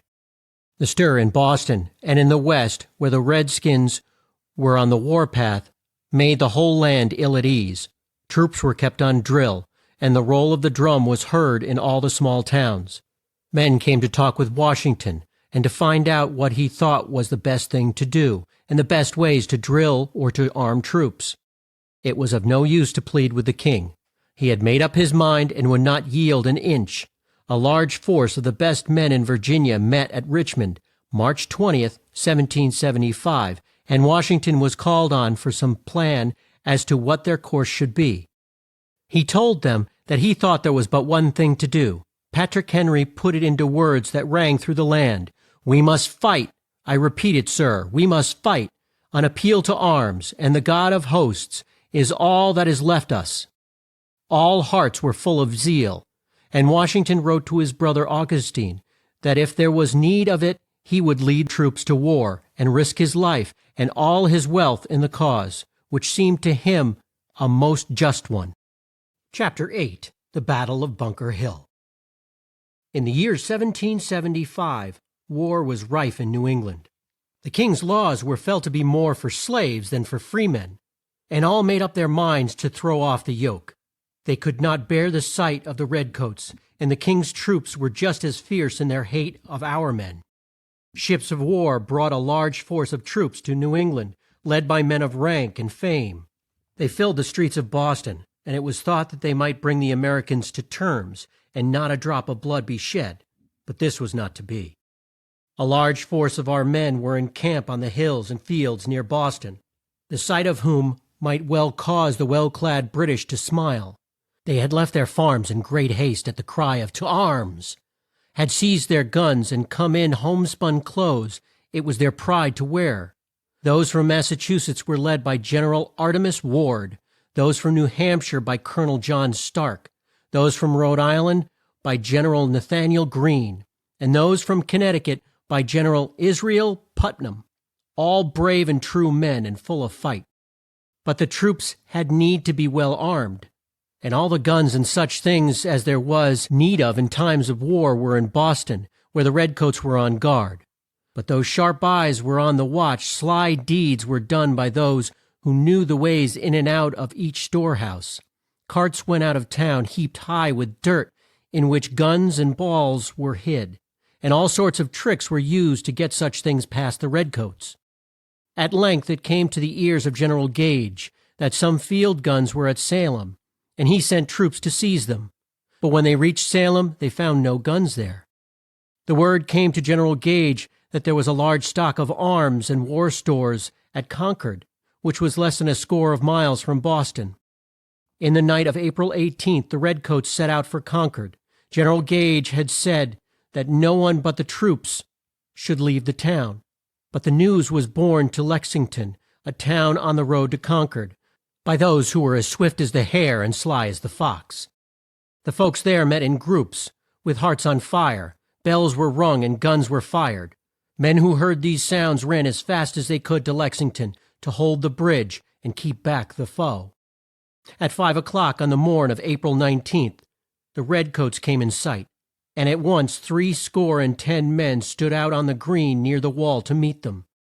Major Pitcairn, who was at the head of the king's troops, called out to these brave men to lay down their arms and leave the place, but they paid no heed to his words. Then he sprang from the ranks, shot off a small gun, swung his sword in the air, and told his men to fire. The troops ran up with loud cheers and poured a storm of shot on our men, some of whom were killed. Then they pushed on to Concord and did all the harm they could at that place, spiked guns, threw pounds and pounds of shot down the wells, and spoiled a large lot of flour and food that had been stored for use in time of need. When the King's troops turned back to Lexington, they were quite worn out with what they had done, and would have been cut down by our men if Gage had not sent a force to their aid. For the Bluecoats had flown to arms and poured into Lexington by all the roads that led thereto. The Redcoats might laugh at their clothes and the way in which they tried to keep step, but they found out that they knew how to use guns, and that each man was a dead shot. The fresh troops Gage sent up from Boston had to form a square, so that the worn-out men who had had a long march and hard work might have a chance to rest. Then they all set out to march back to Boston, with 2 field guns in the rear to keep off the flock of Yankees, who dogged their steps and kept up a fire in front and rear and from each stone wall and hedge that lined the road. There was loss on both sides, but what hurt the King's troops the most was to be put to flight by such a lot of scarecrows as they thought our troops were. A close watch was kept on Boston by our men, who were soon in such force that it would not have been safe for the Redcoats to try to leave the town. The King's troops did not like to be shut in this way, and lost no chance to mock at and taunt those who kept them at bay. On the north side of Boston lay a long strip of land, from the heights of which one could see the town and all the ships at or near the wharves. Putnam thought it would be a good plan to seize these heights and place troops there, but Ward and Warner thought it was not safe to risk it. It might bring on a fierce fight and cause much blood to be shed. Putnam had no fear of his own men. He knew how brave they were, and how well they could fight back of a screen. They had no fear of their heads, he said. Their chief thought is their legs. Shield them, and they'll fight on till doomsday. 2 or 3 of those who had led troops in the French war were of the same mind as Putnam, and their words had weight. The chief man was Colonel Prescott, who was just the style of man in port and in dress that a lot of raw troops would look up to. He wore a fine hat, a top wig, and a blue coat faced and lapped up at the skirts. He it was whom General Ward chose to lead the troops which were to seize the heights, build the earthworks there, and guard them from the foe. There were 1,200 in all, and they set out on the night of June 16, 1775. Not a light was shown, not a sound was heard, but the tramp, tramp, tramp of these men on their way to face death. A small neck of land joined Charleston to the mainland, and as they drew near this the troops hushed their steps and moved with great care. For on this the Redcoats kept a close watch. 5 of their ships of war stood so that their guns would sweep this neck of land, and earthworks were on Copp's Hill, which faced Charleston. On the Bluecoats went, past the guards, past the guns, past the neck, and up to the heights of Bunker's Hill. Here they were to make their stand, but it was found that Breed's Hill, which was half a mile off, was not quite so steep, and would give them more of a chance at the Redcoats, while Bunker's Hill would shield them in the rear. Putnam thought Breed's Hill was the right place, and was in haste from the work to go on. There was no time to lose, so pick and spade were brought out, and the earth dug out so as to serve as a wall to screen them from the fire of the foe. The night was warm and still. Now and then Prescott would steal down to the edge of the stream to see and hear if the Redcoats had made a stir. There was not a sound save the cry of all's well, from the watchmen on guard in the town and on the ships of war. All night the work on the heights went on. At dawn of day the men there were seen by the seamen on the ships of war, and at once their guns were brought up and turned on the hill. Their shot did not harm the works, but one man who went outside was killed, and this threw the rest into a great fright. They were not used to scenes of war, and the sight of a man shot down in their midst was more than their nerves could stand. Some took to their heels at once and did not come back, and had Prescott not been a brave man himself, he could not have held his troops as he did. He stood up on top of the earthworks in full view of the Redcoats, and talked with his men, and his words of cheer put new strength in their hearts, so that they were in less dread of the balls that whizzed near them. The noise of the guns roused the Redcoats in Boston, and General Gage gazed at Breed's Hill like one in a dream. A fort full of men had sprung up in the night. How had it been done? What kind of men were these he had to meet? As he stood on Copp's Hill and looked through his field glass, he spied the tall form of Prescott in his blue coat on the wall of the fort. "Will he fight?" asked Gage. "Yes, sir," said one who stood near, and who knew Prescott. "He will fight to the last drop of blood, but I can't say as much for his men." "We must seize the works," cried Gage, and at once called up his chiefs for a talk, and to plan the best way to do this deed. The noise in the streets of Boston, the roll of the drum, the sound of the trump that calls to war, the sharp click of hoofs, and the deep roll of wheels that bore the field guns were heard on the heights, and let the troops there know the war was at hand. The men were worn out with their hard task, and their loss of sleep. They had not brought much food with them, and their thirst was great. The heat made them feel weak and dull. There was need of more men, and a lot of raw New Hampshire troops led by Colonel Stark came to their aid. In the meantime those on the height had to bear the fire of the guns from the ships and from Copp's Hill, which broke on them at 10 o'clock. At noon the Bluecoats saw more than a score of boats full of troops cross from Boston in straight lines. The sun shone on their red coats, and flashed from the tips of the guns they bore, and from the brass field guns that stood on the deck. It was a gay scene. They made their way to a point north of Breed's Hill, where General Howe, who led them, could see the full strength of the Bluecoats. They had more troops than he thought, and he caught sight of fresh ones on their way to Breed's Hill. Howe at once sent to Gage for more troops, and more balls for the field guns. And as it would take some time for them to be sent round, the redcoats in the meantime were served with food and drink. The grog was passed round in pails, and the men sat round on the grass and ate and drank their fill, while the poor men on the heights looked down and longed to share their feast. But while the redcoats took their ease, the bluecoats had a chance to add to the strength of their fort, and to push out the breastworks to a point known as the Slough. Near this was a pass where the foe might turn the left flank of the troops or seize Bunker's Hill. Putnam chose one of his men, a Captain Knowlton, to hold this pass with his Connecticut troops. He at once set to work to build a sort of fort, back of which his men could fight with more ease than if they stood out in the field. Not a long way off was the post and rail fence set in a low footwall of stone, and this fence ran down to the Mystic River. The posts and rails of the fence near this were torn up in haste and set a few feet at the rear of it, and the space twixt the two was filled with new mown hay brought from the fields near at hand.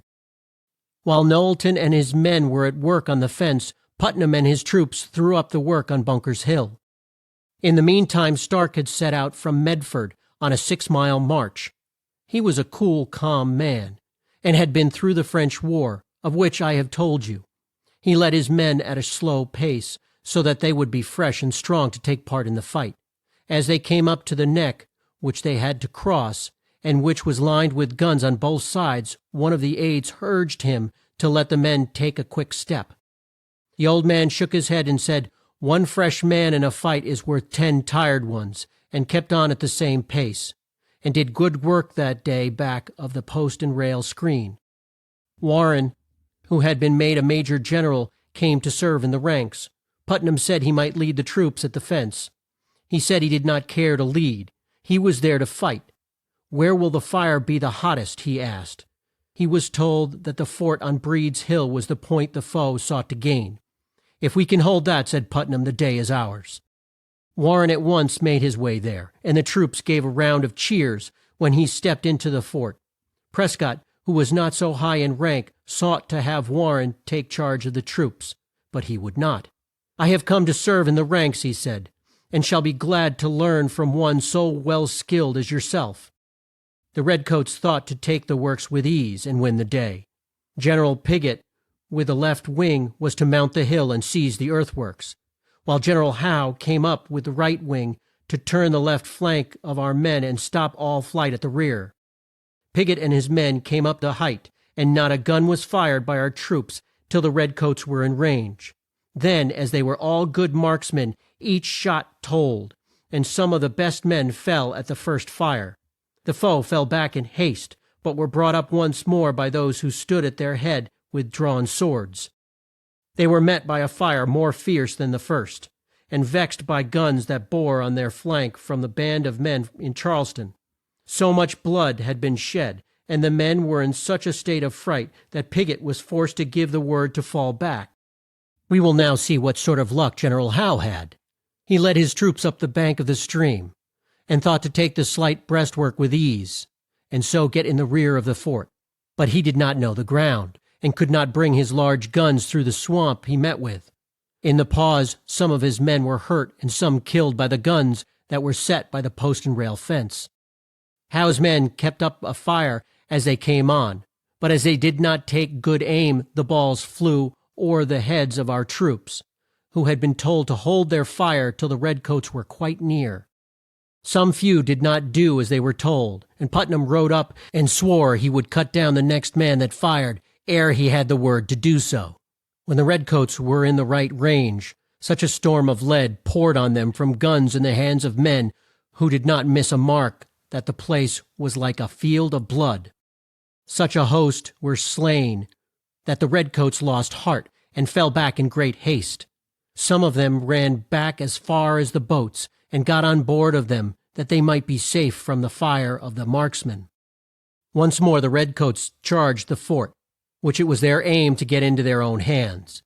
In the meantime the shells from Copp's Hill and the ships of war had set Charleston on fire. The town was built of wood, and was soon a mass of flames. The dense smoke put out the light of the sun. On all sides was heard the din of war. The big guns kept up their great roar. Bombshells burst in the air. The sharp hiss of the small balls and the shouts and yells of the men made a scene to strike the heart with awe. Our men stood firm, and with eyes fixed on the foe, who, as soon as they were close at hand, were shot down by the guns whose aim was so sure. The redcoats stood the first shock, and then kept on, but were met by such a stream of fire that they were soon brought to a halt. In vain did the men who led them urge them on with drawn swords. Whole ranks were mowed down. Some of General Howe's staff were slain, and the troops, wild with fear, broke ranks and fled down the hill. For a third time General Howe brought up his men, some of whom threw off their knapsacks and some their coats, that they may not be weighed down by them. The redcoats made a feint, as if they would take the fort at the fence, and did much harm there to our men. While some of his troops were at work at the point, Howe brought the rest of his force to the front and rear of the main fort, which was then stormed on three sides at once. Prescott told some of his men to stand at the back part of the fort and fire at the redcoats that showed themselves on the wall. Soon one leaped up and cried, "The day is ours," and was shot down at once, as were all those who had joined him. But our men had fired their last round, and there was naught for them to do but meet the foe in a hand-to-hand fight. With stones and the butt ends of their guns they sought to drive back the redcoats, but the tide was too strong for them, and they had to give way. Warren, who had done brave work that day, was the last to leave the fort. He scarce had done so ere he was struck by a ball and fell dead on the spot. As our troops fled by way of Bunker Hill, Putnam ran to the rear and cried, "Halt! Make a stand here! We can check them yet! In God's name, form, and give them one shot more!" But the troops could not be brought to a stand, and the redcoats won the day, but with loss of more than half their men, and it hurt their pride to think that it cost them so dear to take these earthworks that had been thrown up in one night by a mere handful of raw troops. Their loss was 1,054. Our loss was 450. Chapter 9. Commander-in-Chief. The deeds done ere this by the King's troops had made a great stir throughout the land. The chief men of each state met in Philadelphia, and sought out ways and means to help those who were in arms, as foes of King George, and a large force of men from Maryland, Pennsylvania, and Virginia were soon on hand to march and join the troops near Boston. But who was to lead them? The choice at once fell on George Washington, but he held back. He thought that Massachusetts troops might not care to be led by a man from the South, and General Ward, who was then at their head, had the first right, for Washington's rank was not so high as his. There was much talk on this score, and in the midst of it a Massachusetts man, John Adams, rose and said that the man he thought fit to lead our troops was in that room, and he came from Virginia. All knew who he meant, and as Washington heard his own name, he rose from his seat and left the room. Then votes were cast, and all were for Washington, and he felt that he could not say no to such a call. He spoke his thanks in a few words, and said that he would do the best that he could, and serve without pay. He set out from Philadelphia, June 21st, 1775. With him were General Lee and General Schuyler, and a troop of light horse, which went all the way to New York. As soon as it was known that Washington was on the road, crowds ran out to meet him and to show their pride in him. When he reached New York, he heard of the fight at Bunker Hill, and made haste to join the troops in their camp at Cambridge. He reached there July 2nd. The next day all the troops were drawn out in line, and Washington rode out at the head of his staff till he came to a large elm tree. Here he wheeled his horse, and drew his sword, and took charge of all our troops as their commander-in-chief. He found much to do, and much to bear from his own men as well as from the redcoats. It came to his ears that our men who fell into the hands of the redcoats at Bunker's Hill were not well used, and he wrote at once to Gage and asked him to be less harsh. Gage, who had fought by his side in 1753, when both were young men, wrote back that he thought he should have praise and not blame, since he had saved the lives of those who were doomed to be hung. Washington at first thought he would do as he was done by, but his heart failed him, and those of the redcoats that were in the hands of our troops were set free. If they gave their word, they would not fight for King George. By such acts, Washington sought to show that Americans are as merciful as they are brave. The camps in which Washington found his troops were as odd as the men themselves. Some of the tents were made of boards, some of sailcloth, or bits of both, while here and there were those made of stone and turf, brick and brushwood. Some were thrown up in haste and bore no marks of care, while a few were wrought with wreaths and twigs, and spoke well for the taste of those who made them. The best camp of all was that of the Rhode Island men, in charge of General Nathaniel Greene. Here were found as good tents as the redcoats had, and the men were well drilled and well dressed. Greene was brought up on a farm. His father was a blacksmith, and at times his son worked with the plow, or took his place at the forge. At the first note of war, Greene left the farm, and in the month of May, 1775, was in charge of all the troops of his own small state. He went to Boston and took notes while there of all that the redcoats did, and in this way learned much that he could put to good use. His troops had fought at Bunker Hill, and there were none in the whole force that bore themselves so well or made so fine a show. Greene was 6 feet tall, and not quite 20 years of age. He was strong and well built, and his frank way won the heart of Washington, and the two were warm friends from that time.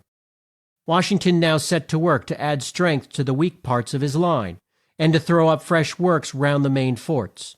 All the livestock had to be kept off the coast so they would not fall into the hands of the foe. He sought to draw the redcoats out of Boston, but they would not stir. When Washington took charge of his troops, he thought he could go back to his home when the cold days came on and spend some time there with his wife. But there was no chance for him to leave. So he wrote to Mrs. Washington to join him in the camp. She came and stayed with him till the next spring, and this was her course all through the war. She came in her own coach and four, with her son and his wife. The black footmen were dressed in red and white, and the whole turnout was in the style in use in Virginia at that day. Washington had his rooms in the Craig House in Cambridge, and here Mrs. Washington took charge and gave the place more of a home-like air. At that time the camp of Cambridge was filled with all sorts of troops.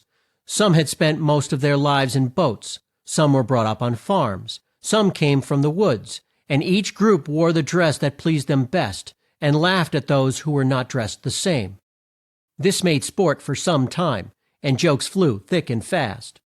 One day some men came into camp dressed in an odd garb, such as was worn to hunt in. The suit was made of deerskin, and the long shirt had a deep fringe all round.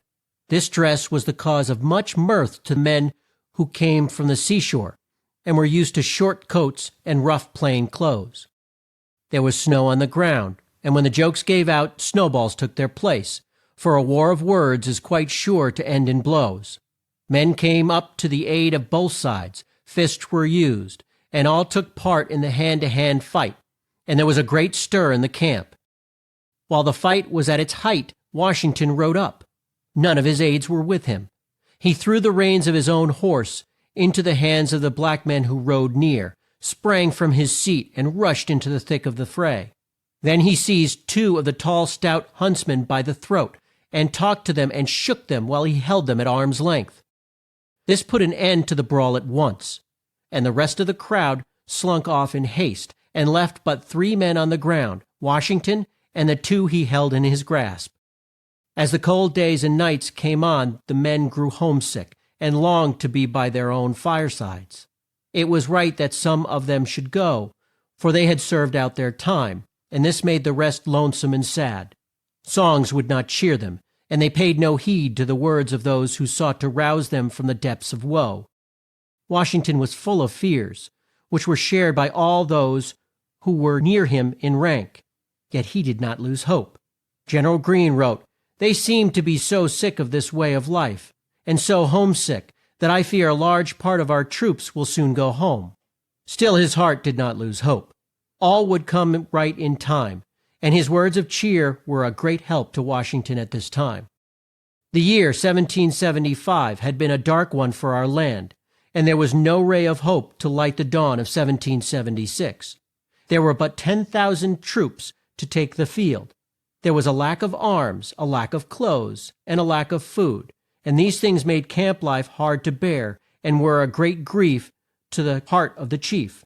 He could not sleep. Had the foe known of their plight, they would have borne down on them and swept them out of sight. But God took care of them. In the first month of the year, there was a stir on the Boston wharves. A large fleet of boats lay in the stream, on board of which the redcoats swarmed, and there were 2 sloops of war filled with guns and warlike stores. All were in charge of General Howe, and Washington guessed what his plans were, and felt that the time had come for him to strive to wrest Boston from the king's troops. The outlook was bright. More troops had come to his aid, and he made up his mind to place part of his force on Dorchester Heights, and if he could, draw out the foe to fight at that place. At a sign, the troops on the heights and at Nook's Hill were to fire at the same time, and rake the town with balls and bombshells. At the same time, boats full of troops were to start from the mouth of Charles River, and act in the rear of the redcoats. It was thought that these moves on the part of our troops would bring on such a fight as they had on Breed's Hill. On the night of March 4th, our men made their way to the heights, and at dawn of the next day strong forts loomed up, and seemed as if they must have been brought there at the touch of a wand. Howe gazed on them and said, "The rebels have done more work in one night than my whole army would have done in a month." He must drive them from the heights or leave Boston. While pride urged him on, fear held him back, for he knew that his loss would be great. But he must make a move of some sort. So he made up his mind to send boats out that night with a force of troops in charge of Lord Percy. But a storm came up from the east. The surf beat high on the shore where the boats were to have land, and the scheme was put off till the next day. But it stormed just as hard the next day. The rain came down in sheets, and the boats stayed where they were. In the meantime, our men kept at work on the hills on the north side and south side, and when the storm ceased, General Howe saw that the forts were now so strong there would be no chance to take them. Nor was it safe for him to stay in Boston. Yet the admiral said that if Howe's troops did not seize the heights, the ships of war should not stay near Boston, so his lordship would have to leave with what grace he could, such as it might wound his pride. When word went forth that the troops were to leave, strange sights were seen in Boston town and bay. For some days the redcoats went this way and that in great haste. More than 70 boats were cast loose for sea, with at least 12,000 men on board of them. While this stir took place, not a shot was sent from the heights, and it was well that this was so, as the redcoats had laid plans to set the town in a blaze if our troops fired one gun. The redcoats left Boston March 17th, and our troops in charge of Old Put, as the brave Putnam was called, marched into town in fine style. For some days the fleet lay off the coast of Rhode Island, and it was feared for a while that they meant to strike a blow and win back what they had lost. But no such thing took place, and ere long the fleet sailed out of sight. "Where they are bound," wrote Washington, "and where they next will pitch their tents, I know not." He thought they were on their way to New York, but such was not the case. They had steered for Halifax to wait there for more troops, and for the large fleet that was to come from England. A vote of thanks and a large gold coin with his face on one side of it were sent to Washington by the chief men of the land, as part of his due for what he had so far done to save America from King George's rule. Washington, who thought the next move of the redcoats would be on New York, set out for that place, and reached there April 13th. He went to work at once to build forts and to send out troops, and to make the place as strong as it ought to be. He did not know the plans of the foe, nor from what point they would hurl the bolts of war. All was guesswork, but still in the midst of doubt it would not do to be slack. The town was put in charge of the troops, and the rules were quite strict. Those who went in or out had to give the password. "We all live here, shut up like nuns," wrote one who was fond of a gay life. "There's no one in town that we can go to see, and none to come see us." Good times in New York were at an end. Our troops had been forced to leave Canada, and it was known that the redcoats would push their way to New York. Forts were built on high banks up the Hudson and on the isles at its mouth, and all done that could be done to check them in their march. In the meantime, it had been thought a good plan to set a day in which it might be shown throughout the land that America was, and of a right ought to be, a free land. So in July an act was drawn up and signed by the wise men who met in Philadelphia to frame the laws for the new states. And there was great joy, for it was a great day. Bells were rung, shouts and cheers rent the air, fires blazed and hearts burned, and men knelt to pray and give thanks to God. John Adams said the 4th of July ought to be kept up with great pomp throughout America, with shows, games, sports, guns, bells, and bonfires till the end of time. The news did not reach New York till July 9th, and at 6 o'clock that night Washington read the act to his troops. New York was wild with joy, and felt that more must be done than just to ring bells and light fires. In Bowling Green, in front of the fort, there stood a cast of George III, made of lead. This a mob of men pulled down and broke up, that the lead might be run into small shot and be used in the cause for which they fought. This did not please Washington, and he told his troops they must not take part in such deeds.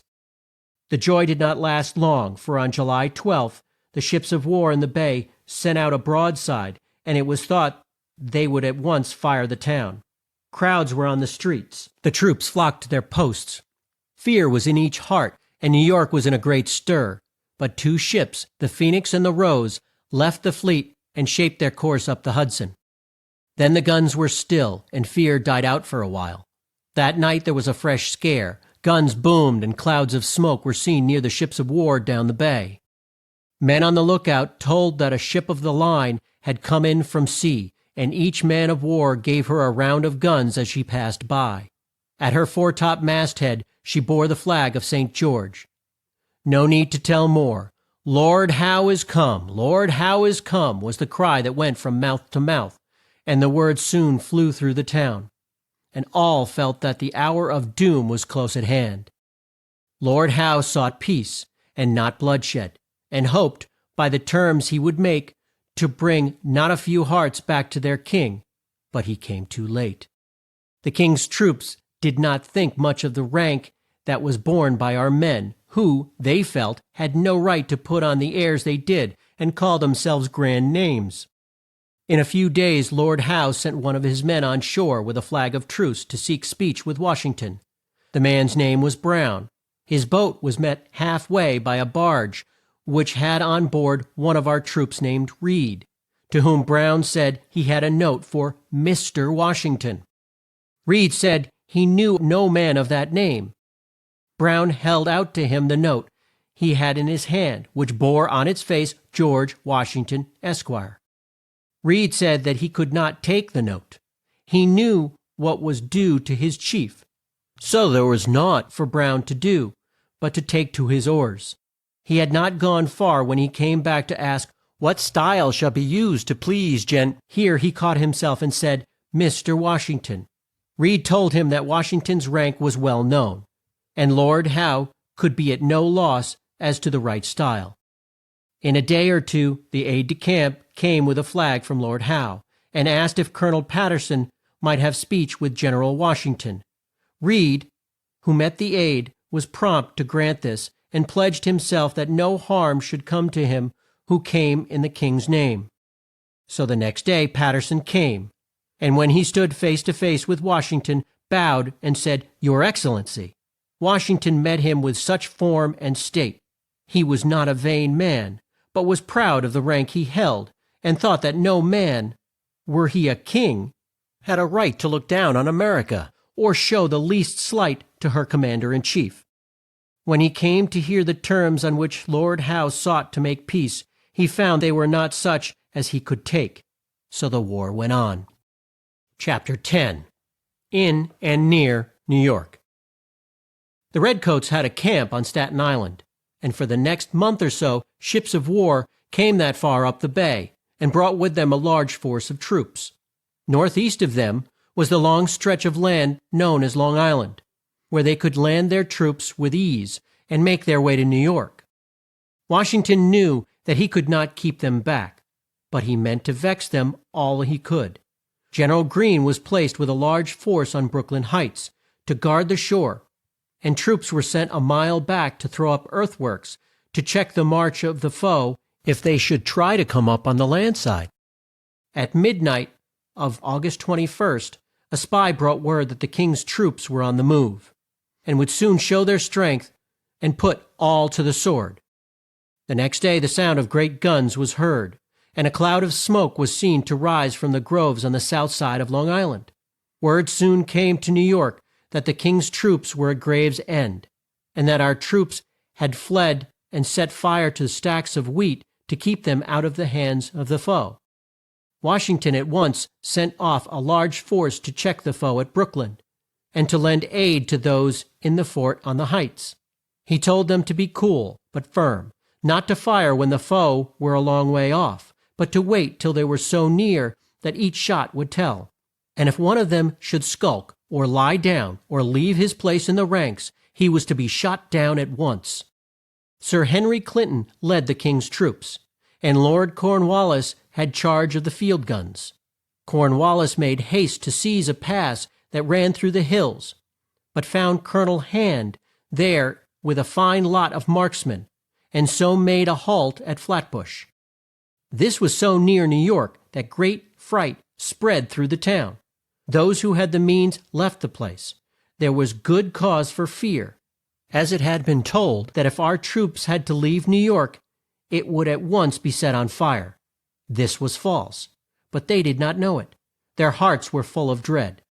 General Putnam was sent to take the place of General Greene, who was sick in bed. The brave man was glad when he had leave to go, for he did not want to be kept in New York when there was a chance to fight for the land he loved. It was 9 o'clock on the night of October 26th that Sir Henry Clinton set out with his vanguard on his march from Flatbush. Lord Cornwallis brought up the rear guard with all the large guns and the large force of troops led by General Howe. Not a drum was heard, nor the sound of a trump, as they took their course through byroads and on causeways till they came near the pass through the Bedford Hills, where they made a halt.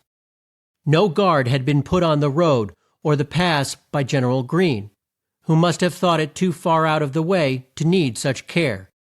Clinton was quick to see this, and at the first break of day his troops were on the heights and within 3 miles of Bedford.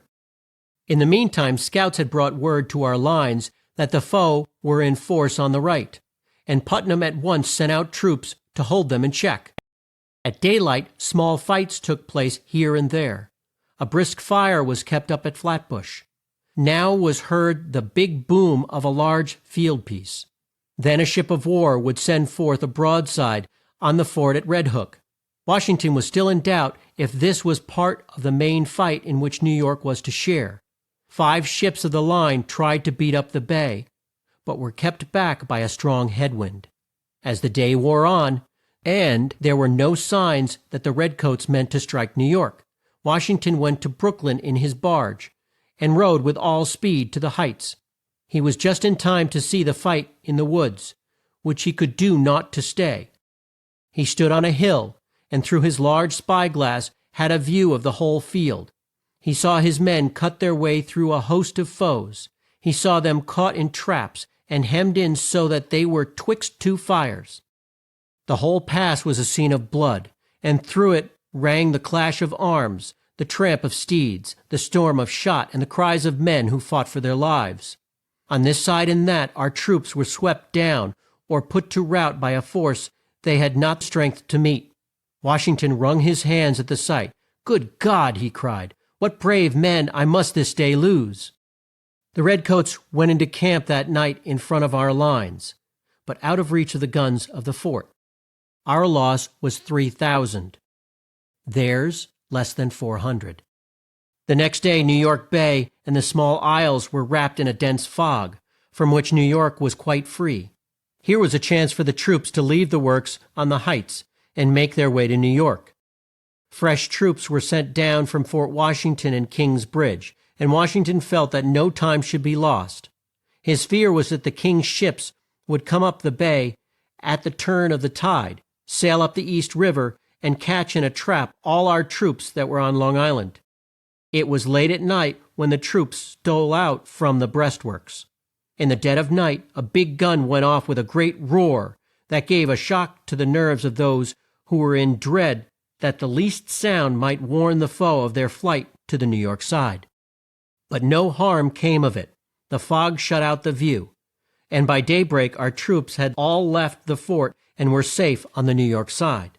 Washington, who had not slept for 2 days and nights, and had spent most of the time on horseback, would not step into the boat till he saw all his troops were on board. The fog rose as the rear boats were in midstream, and when the redcoats climbed the crest of the earthworks, they found not a sign of life there, and not a thing they could use. Our men had made a clean sweep, and were proud of the way in which they stole a march on the redcoats. Still, New York was not safe, and Washington sought in all ways to find out the plans of the foe. Ships of war went up the Sound, and up the Hudson, and guns were fired on the forts that lay on each side of the town. But he knew that if the redcoats took New York, they would soon be made to give it up, and so he made up his mind that his best course was to withdraw his troops to Harlem Heights. This was done with the loss of a few men who had a fight with some redcoats on the way, and there he stayed a few days and spent much time on horseback. He took note of the land and chose sites for forts and breastworks, and on October 23rd took his stand at White Plains, where a strong fort was built. Soon the din of war was heard. The guns from Fort Washington and Fort Lee poured their fire on the men of war, but could not keep them back, and the redcoats still gave chase to our troops. Fort Washington fell into the hands of the foe in spite of a strong fight made to hold it. One day Washington went out with some of his staff to look at a height at the north where it was thought he might make a stand, and leave the camp where he then was. One of them said, "This is the ground where we ought to be." "Let us go then and view it," said Washington. They were on their way to the place when a horseman rode up in haste and cried out, "The redcoats are in camp, sir." "Then," said Washington, "we have something else to do than this," and at once put spurs to his horse and set off for the camp at full speed. When he reached there, he found all his troops drawn up to meet the foe that was close at hand. In his calm way, he turned to those who had been out with him on the hills and said, "Go back to your post and do the best you can." A short, sharp fight took place, in which our troops made a brave stand, but the redcoats were too strong for them and drove them back to the camp and seized the hill on which they had stood. That night, The troops of Washington and Howe lay not far apart. Washington kept his men at work, and forts were built, and earthworks thrown up. These works were made of the stalks of corn or maize, which the men took from a field near at hand. The roots of the stalks, with the earth on them, were placed on the face of the works, in the same way that sods of grass and logs of wood were used. The tops were turned in, and loose earth thrown on them so that they were held in place and made a good shield from the fire of small arms. The next day, when Howe saw how much had been done by our troops to add to their strength, he made a change in his plans. His own men were in a sad plight, and not fit to cope with the well-fed troops that kept them at bay. The nights were cold, the fall rains set in, and not a few of the redcoats were ill. Their chiefs knew how to fight in straight lines, but were not so shrewd and so quick to make use of what lay at hand as our chiefs were. So he broke up his camp, and in a few days the whole force of redcoats fell back from White Plains. But the strife was kept up at the north, and the foes were at work on sea and on land from New York to Albany. Our troops met with ill luck, and Washington was filled with grief. Fort Washington was in the hands of the foe. Fort Lee was of no use, and the next move of the redcoats was to cross the Hudson north of Fort Lee and make their way through New Jersey. By that means, they could shut in all our troops twixt the Hudson and the Hackensack. Washington at once sent off his men to save the bridge at Hackensack. No time was to be lost. They left the camp with all haste, but ere they could reach the Hackensack, the vanguard of the foe was close at their heels. It was thought that a fight would take place, but Cornwallis turned back, and some of his troops slept that night in the tents that our men had left. These were dark days. Washington led his troops through New Jersey, hard pressed by Cornwallis, whose vanguard came into Newark just as Washington's rear guard had left it. His whole camp were in flight. He stayed a few days at Brunswick, in hopes that fresh troops would be sent to his aid, but none came. Though his needs were so great, the men who, as he thought, would seize their guns and join his ranks fled from their homes and sought a safe place as soon as they heard that the redcoats were near. On December 2nd, Washington was at Trenton, where he made but a brief halt. Then he crossed the Delaware and left New Jersey in the hands of the foe. If he and his men once got to Philadelphia, they would find troops there with whose aid they might hope to turn back the redcoats so close on their track. General Lee, who was at the heels of the foe, was at Morristown December 11th, where his troops had been forced to halt for 2 days for want of shoes. He was a man who loved his ease and to lie late in bed. One day, as he sat at a desk with pen in hand, one of his aides named Wilkinson, who was with him, looked down the lane that led from the house to the main road and saw a band of redcoats on horseback. He cried out to Lee, "Here are the redcoats!" "Where?" said Lee. "Round the house." "Where is the guard?" said Lee with an oath. "Where is the guard? Why don't they fire?" The guards had not thought it worth while to keep watch, when his chief was so much at his ease, so they had stacked their arms and sat down on the south side of the house to sun themselves. As the horsemen came up, they gave chase to the guards, who fled for their lives, and left Lee and his aide to do the best that they could. The redcoats drew near the house where Lee was, and swore that they would set fire to it if the general showed fight. So he was forced to yield, and was brought out in great haste, for they wished to make sure of their prize, and placed on Wilkinson's horse, which stood at the door. He was but half dressed, had no hat on his head, and wore low shoes, and a loose rough coat. In this style he had to ride to New Brunswick, where the king's troops, at sight of him, set off their big guns, for their joy was great. The loss of Lee was thought at the time to be a great blow to our cause, as it was hoped that he would do much to bring the war to an end, and to lead the troops out of their sore straits. In the meantime, Washington was on his way to cross the Delaware. There was snow on the ground, and much of the troops could be traced by the blood spots from the feet of those whose shoes were worn out. The redcoats were in force at Trenton, in charge of a man named Rall. who had done brave work for King George at White Plains and Fort Washington. Washington's plan was to add to his force, and as soon as he could, cross the Delaware and strive to wrest Trenton from the hands of the foe. He and his force were to cross the stream 9 miles north of the town. General Ewing was to cross with his troops a mile south of the town, and General Putnam to leave at a point south of Burlington. It was a bold scheme, full of risk to all who took part in it. Yet there was naught to be done but to push on and hope for the best. Chapter 11. A Sad Year. Christmas night was the time set to cross the Delaware, and at sunset the troops were on the move. It was a dark, cold night. The wind was high, the tide strong, and the stream full of cakes of ice which drove the boats out of their course. It seemed at times as if the boats would be crushed to bits.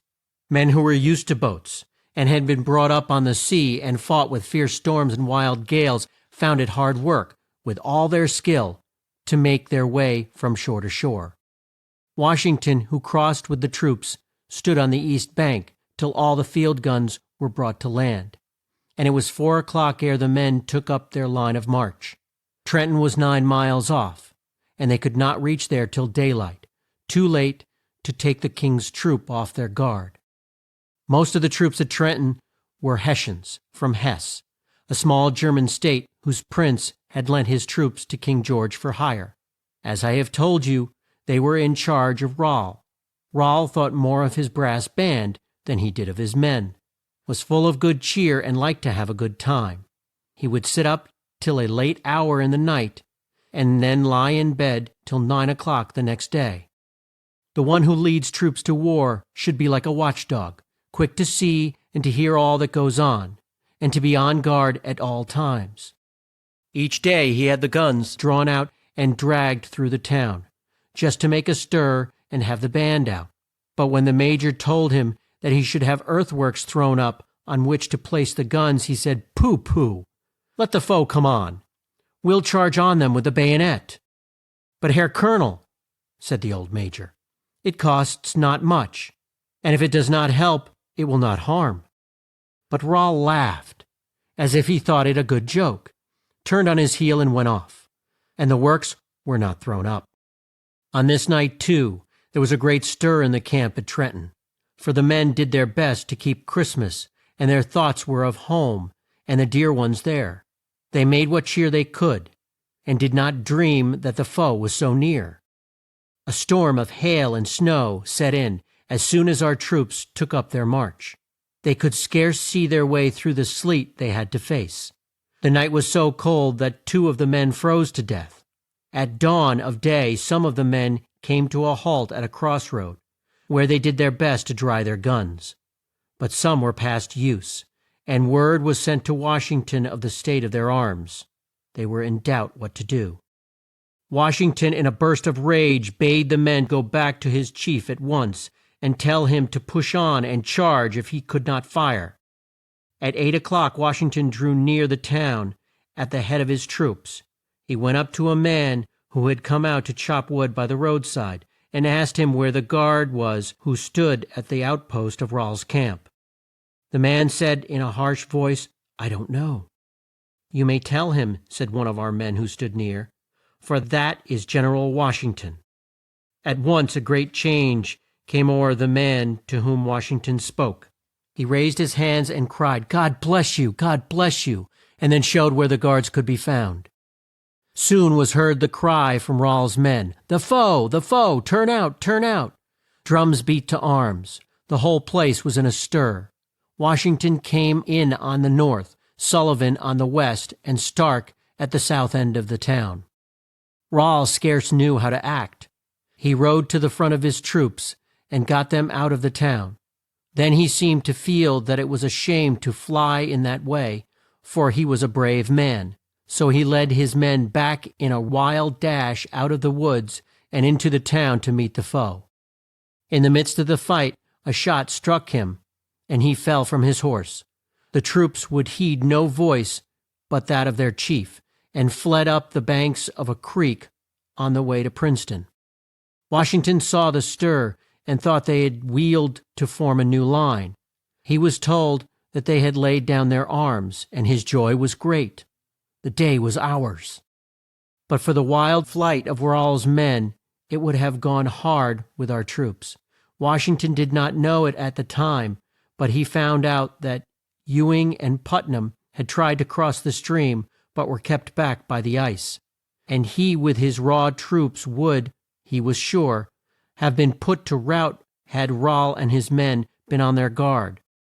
The poor major, who had in vain urged Rale to throw up breastworks, had a bad wound of which he died in Trenton, and Rale himself, to whom the redcoats owed their ill luck, was laid to rest in a graveyard in that town. And where was General Howe all this time? In New York, where he thought to take his ease till the Delaware froze so that his troops could cross. He was much shocked at the news that the Hessians, who had been brought up to war, should have laid down their arms for a troop of raw men in rags. He sent Lord Cornwallis back to take Jersey, and as he said, to bag the fox. By the 3rd of January, redcoats, with Cornwallis at their head, were near at hand. Washington was in a tight place, with a small creek twixt his few raw troops and the large force of the foe. Back of him lay the Delaware, which it was now not safe to cross. In this dark hour a gleam of hope came to his mind. He saw a way out of the trap, and that was by a quick night march to get at the rear of the King's troops, dash on the camp at Princeton, seize the stores that were left there, and push on to New Brunswick. A thaw had set in which made the roads deep with mire, but in the course of the night the wind veered to the north, and in 2 hours the roads were once more hard and frost-bound. That the foe might not guess his plan, Washington bade some of his men keep at work with their spades on their pits near the bridge, go the rounds, change guards at each bridge and ford, and keep up campfires till daybreak, when they were to join those on the way to Princeton. In the dead of night Washington drew his troops out of camp, and the march took place. The road which they had to take was cut through woods, and the stumps of trees made the march a slow one, so that it was near sunrise when Washington came to the bridge at the brook 3 miles from Princeton. As our troops left the woods, they came face to face with a force of redcoats, and a sharp fight took place, which did not last long. Washington was in the midst of it. In the heat of the fight, his aide-de-camp lost sight of him in the dusk and smoke. The young man dropped the reins on the neck of his horse, drew down his cap to hide the tears in his eyes, and gave him up for lost. When he saw Washington come out of the cloud with his hat raised and the foe in flight, he spurred up to his side. "Thank God you are safe," cried he. "Away, and bring up the troops," said Washington. "The day is our own." At daybreak, when General Howe thought to bag his fox, he found the prize had slipped from his grasp, and soon learned that the King's troops had lost their hold on New Jersey.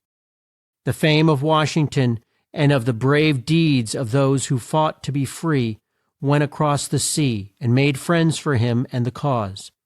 Not a few came to their aid. One of these brave souls was a Pole, whose name was Kosciuszko. The commander-in-chief said to him, "What do you seek here?" "To fight for the cause you have at heart." "What can you do?"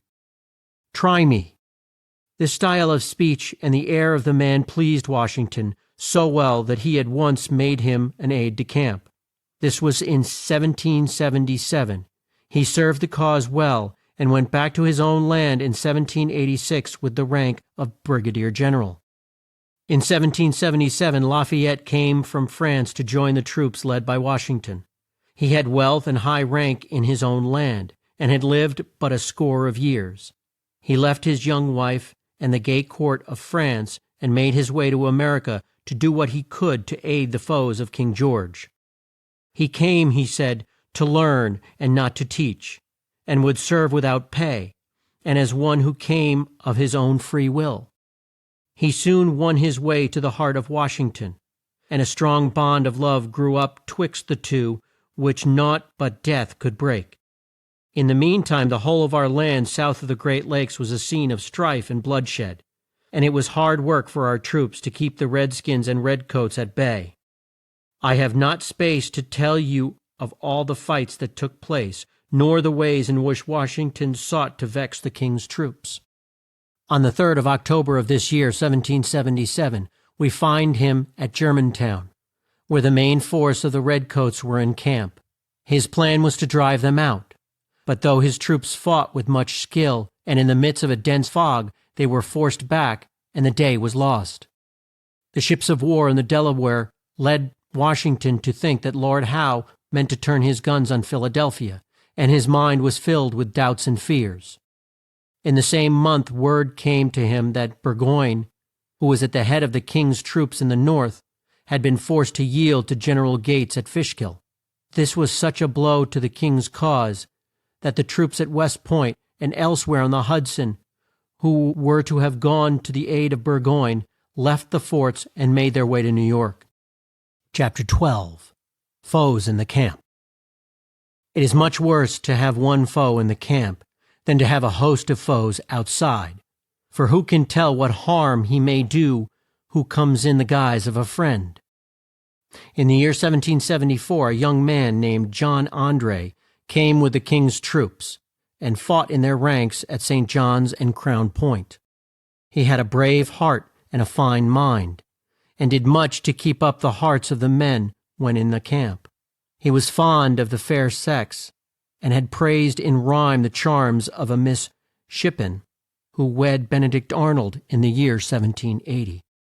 Arnold had fought well on our side at the North, and won much praise.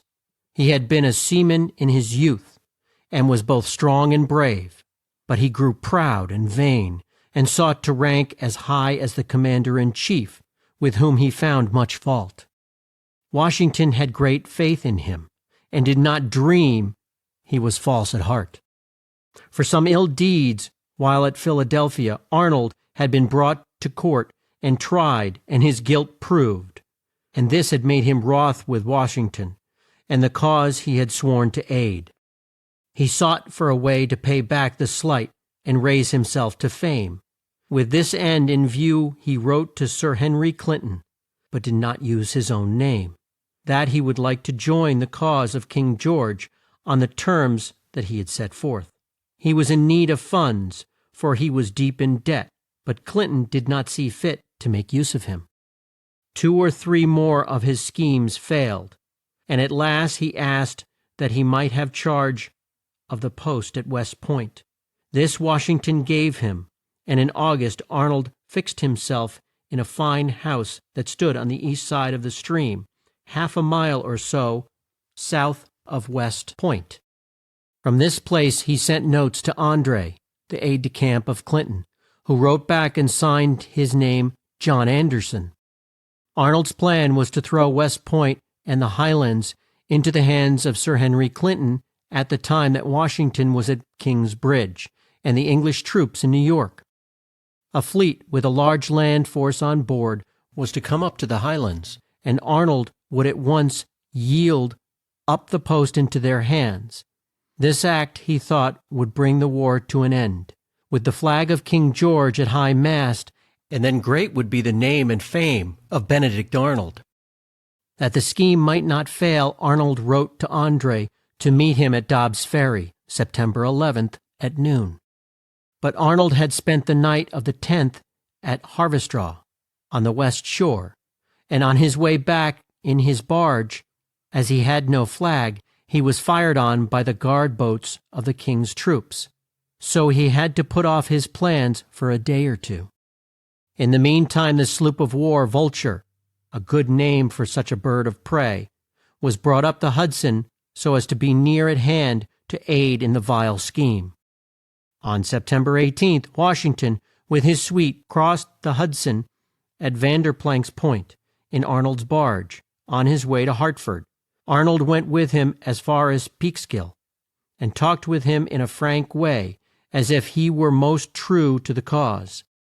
Andre went up the Hudson on the 20th and went on board the Vulture, where he thought to meet Arnold.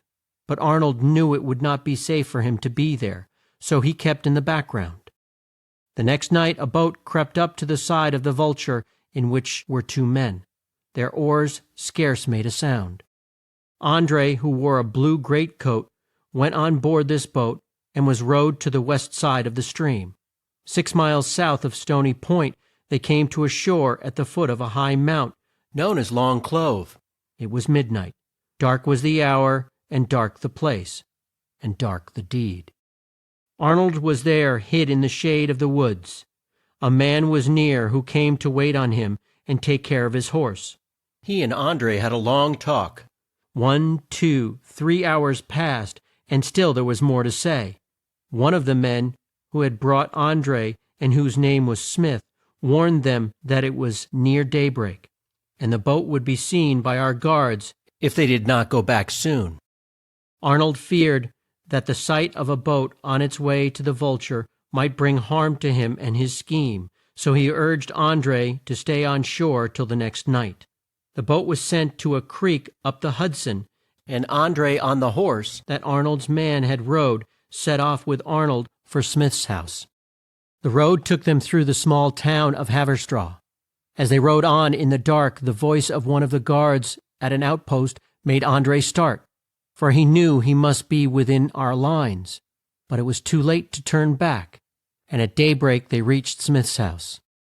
Scarce was the door closed on them when the boom of great guns was heard from down the stream. Andre felt ill at ease, and had good cause for fear.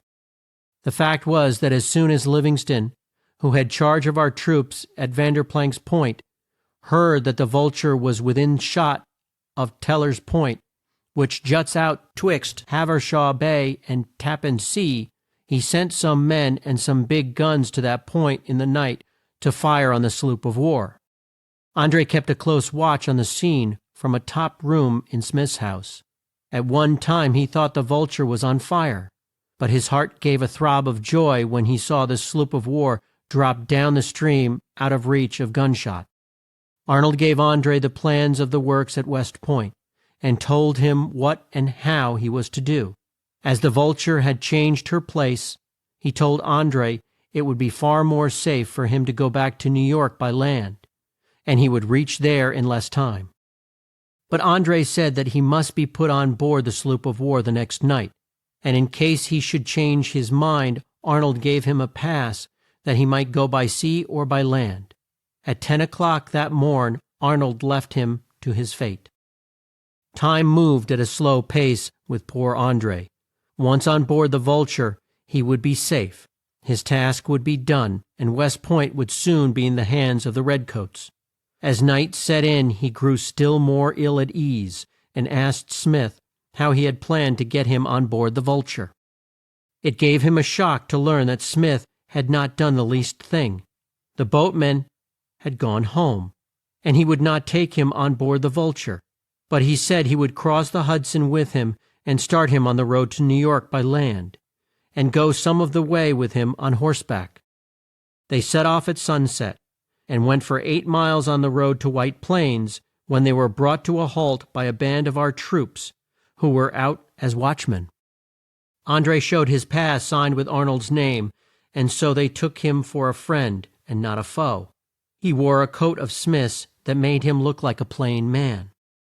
The two were warned that it was not safe for them to be on the road at night, as they might meet the cowboys from the King's troops, who but a short time since had swept through that part of the land. Smith was full of fears, and Andre had to yield to his wish to take a bed in a farmhouse near at hand. This they did, but Andre could not sleep. He knew that he was not safe. At daybreak he woke Smith and made him haste to leave the place. 2.5 miles from Pine's Bridge on the Croton River, Andre and Smith took a scant meal at a farmhouse which had been stripped by the cowboys. Here Smith took leave of Andre, who was to go the rest of the way to New York alone. He felt no fear now, as he had passed our lines and was clear of those who kept watch on the outposts. 6 miles from Pine's Bridge he came to a fork in the road. The left branch led to White Plains. The right branch led to the Hudson. He had thought at first that he would take the left-hand road, as the right one was said to be filled with cowboys.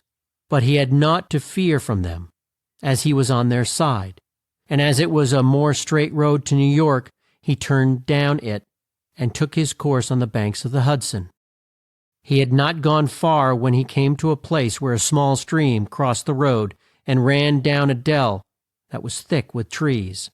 A man stepped out with a gun and brought Andre to a stand. Two armed men came up to aid the first one, whose name was Paulding. Paulding's coat was in rags, and was of the kind that was worn by the king's troops. When Andre caught sight of it, his heart leapt for joy, for he was sure he was safe, so sure that he did not guard his tongue. He asked the men if they were on his side, and they said they were. He then told who he was, and that he had been sent to a post up the Hudson and was in haste to get back. As he spoke, he drew out a gold watch, such as few owned in those days, and none but men of wealth. Think what a shock it must have been to Andre when Paulding said they were not his friends but his foes, and he was in their hands. Then Andre tried to make out what he first told was a lie, but that he would now tell the truth, and he drew forth his pass to prove that he was all right. Had he done this in the first place, he might have gone on his way. A still tongue shows a wise head. The men seized his horse by the rein and told Andre to get off. He warned them that he had been sent out by General Arnold, and that they would be ill dealt with if they held him back. "We care not for that," they said, as they led him through the shrubs on the edge of the brook. Then they went to work to search him, and took note of the way in which he was dressed. They were poor men, and had not had a chance to see such fine clothes. Andre wore a round hat, a blue greatcoat, neath which was a red coat decked off with gold lace, a nankeen vest, small clothes, and boots. They made him take off his coat and vest, and found naught to prove that he had sought to harm their cause, and they had a mind to let him go. Paulding, who had been twice in the hands of the redcoats and ill-used by them, was still not quite free from doubt. A thought came to his mind. "Boys," said he, "his boots must come off." At this Andre's face flushed, and he said that his boots were hard to get off, and he begged that he might not lose time in this way. But the men were firm. They made him sit down. His boots were drawn off, and the plans that Arnold gave him were brought to light. Paulding looked at them and cried out, "He is a spy!"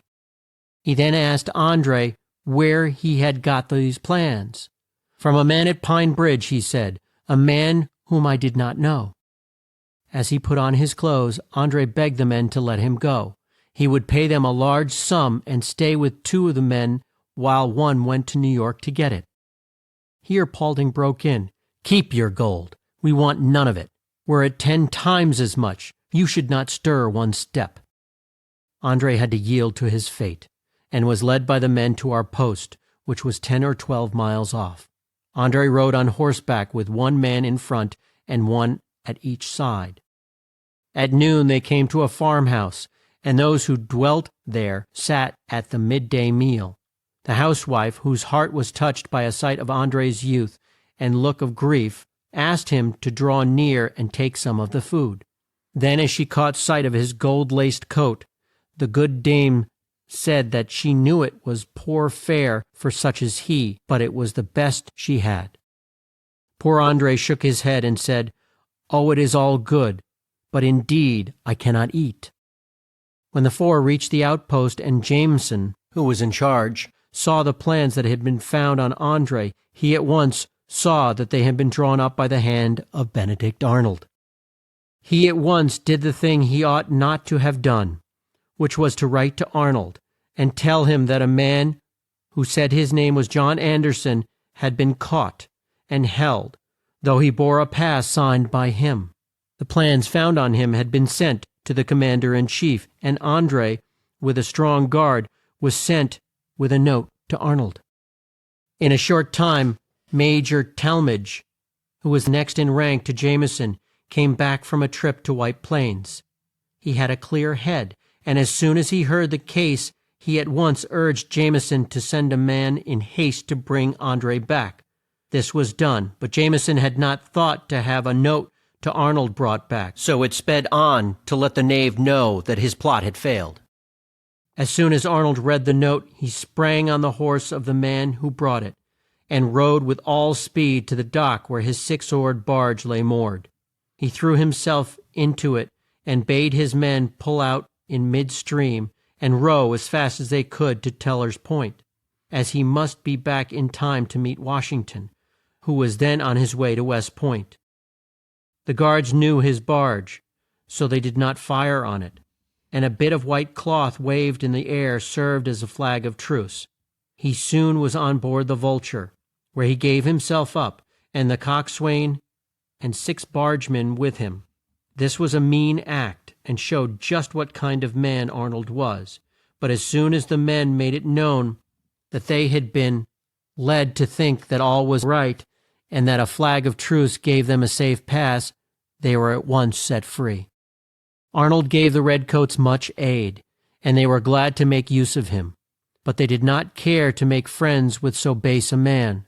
At the close of the war he went to England, and made his home there. He was shunned by all, and died in the year 1801 at the age of 60. As Washington drew near the fort at West Point, he thought it strange that no guns were fired. "Is not General Arnold here?" he asked the men who came down to the shore to meet him. "No, sir. He has not been here for 2 days past, nor have I heard from him in that time." This was strange, but soon the note from Jameson was placed in his hands. When he had read of the deep-laid scheme, he said with a deep sigh, "Whom can we trust now?" Word was at once sent out to the guards to check Arnold's flight, but it was too late. He had slipped from their grasp. Let us now see how André bore his hard fate.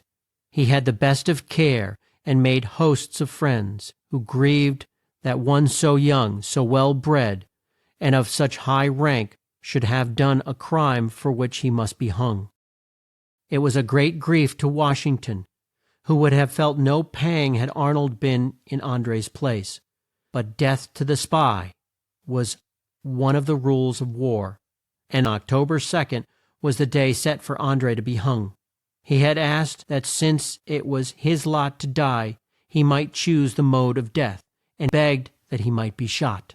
This Washington could not grant, though in his heart he longed to do so, but thought it best that André should not know. On the morn of the 2nd, André dressed himself with great care, in the full suit worn by those who bore his rank in the king's troops. He was calm, while all those near him were in tears. He walked with a firm step to the place where he was to end his life, arm in arm with 2 of our troops. When he caught sight of the rope, he gave a start, and asked if he was not to be shot. When told that no change could be made, he said, "How hard is my fate, but it will be but a brief pang." Then he stepped into the cart, took off his hat and stock, loosed his shirt at the throat, put the noose round his neck, and bound his own eyes. When told that there was a chance for him to speak if he chose, he said, "I pray you to note that I meet my fate like a brave man." Then the cart was moved off, and he was left in midair, and death took place in a short time.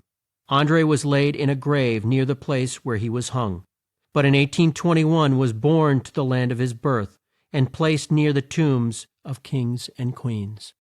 He that breaks laws must pay the price. If you want to make friends, and to have them love and trust you, be true. Let no one coax you to sin. The eye of God is on you, and he sees all your deeds. You may hide your crime for a while, but you may be sure your sin will find you out. Be not an Arnold, nor an André. Chapter 13. The Hardships of War. We will now go back to the place we left, and see where Washington was at the close of the year 1777. He had been forced to leave New Jersey in the hands of the king's troops. His own troops were worn down by long and hard toil, and had need of rest.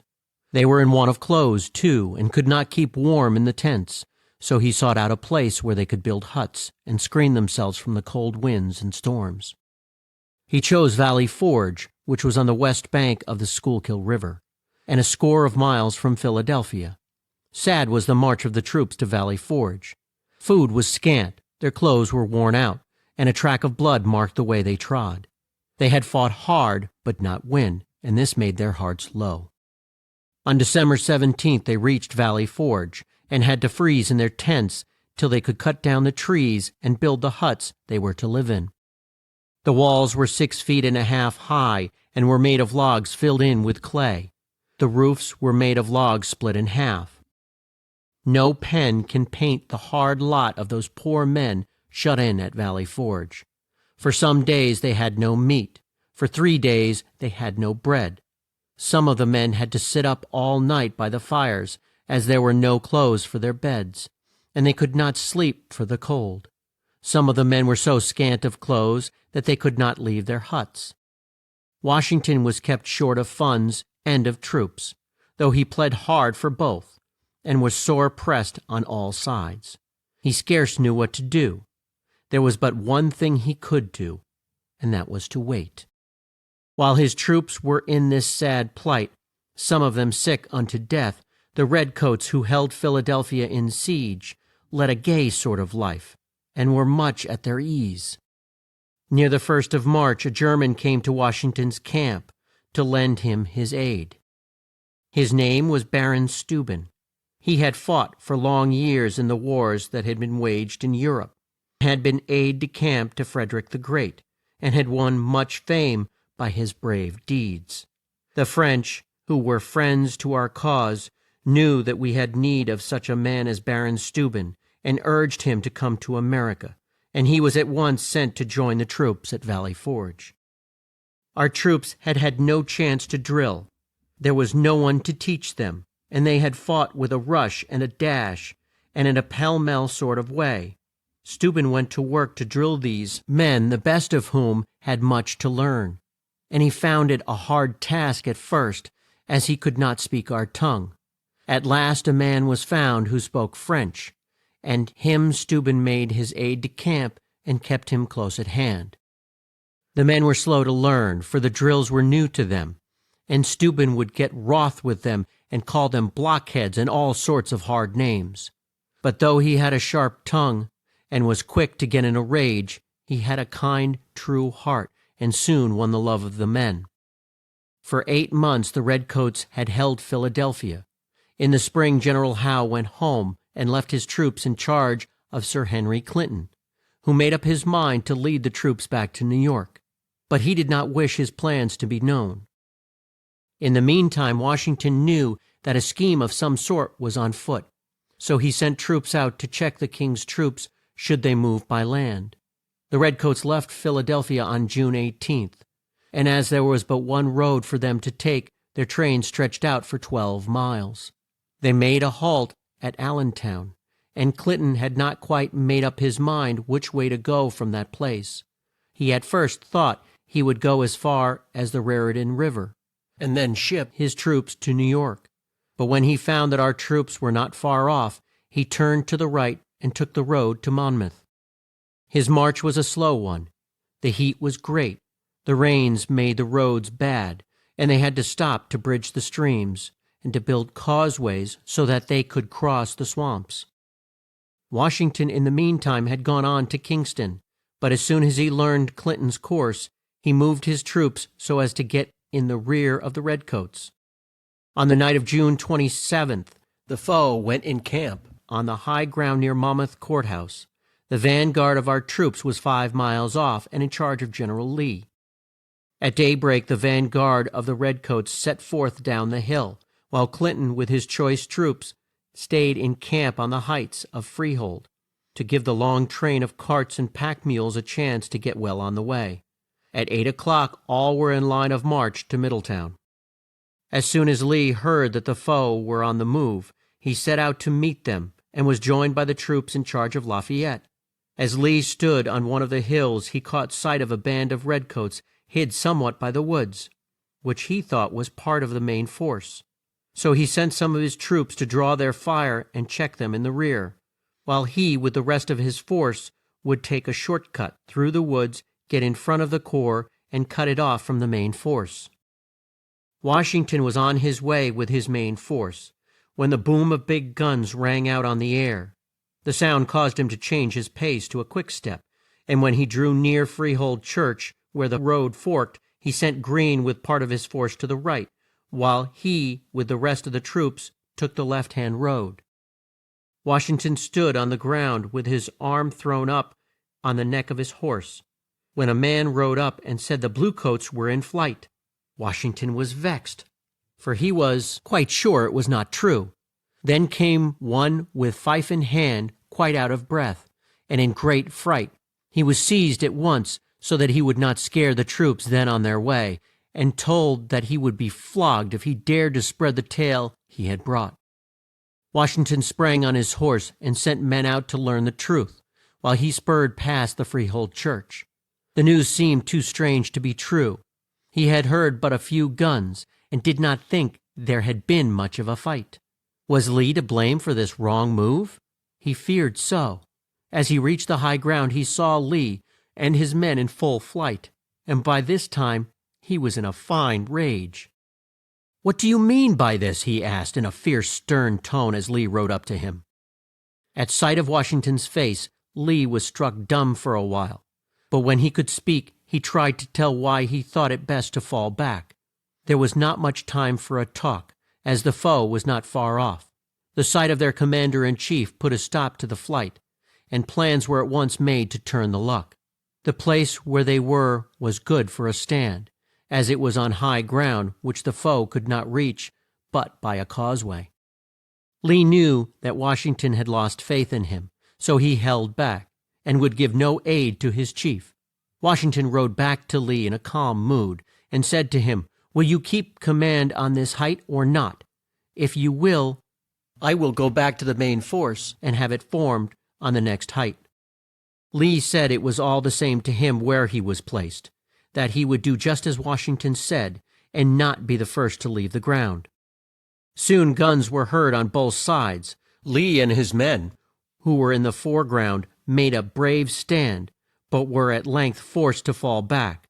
Lee brought off his troops in good style, but the causeway that crossed the swamps in front of our troops in charge of Lord Stirling was the last to leave the ground.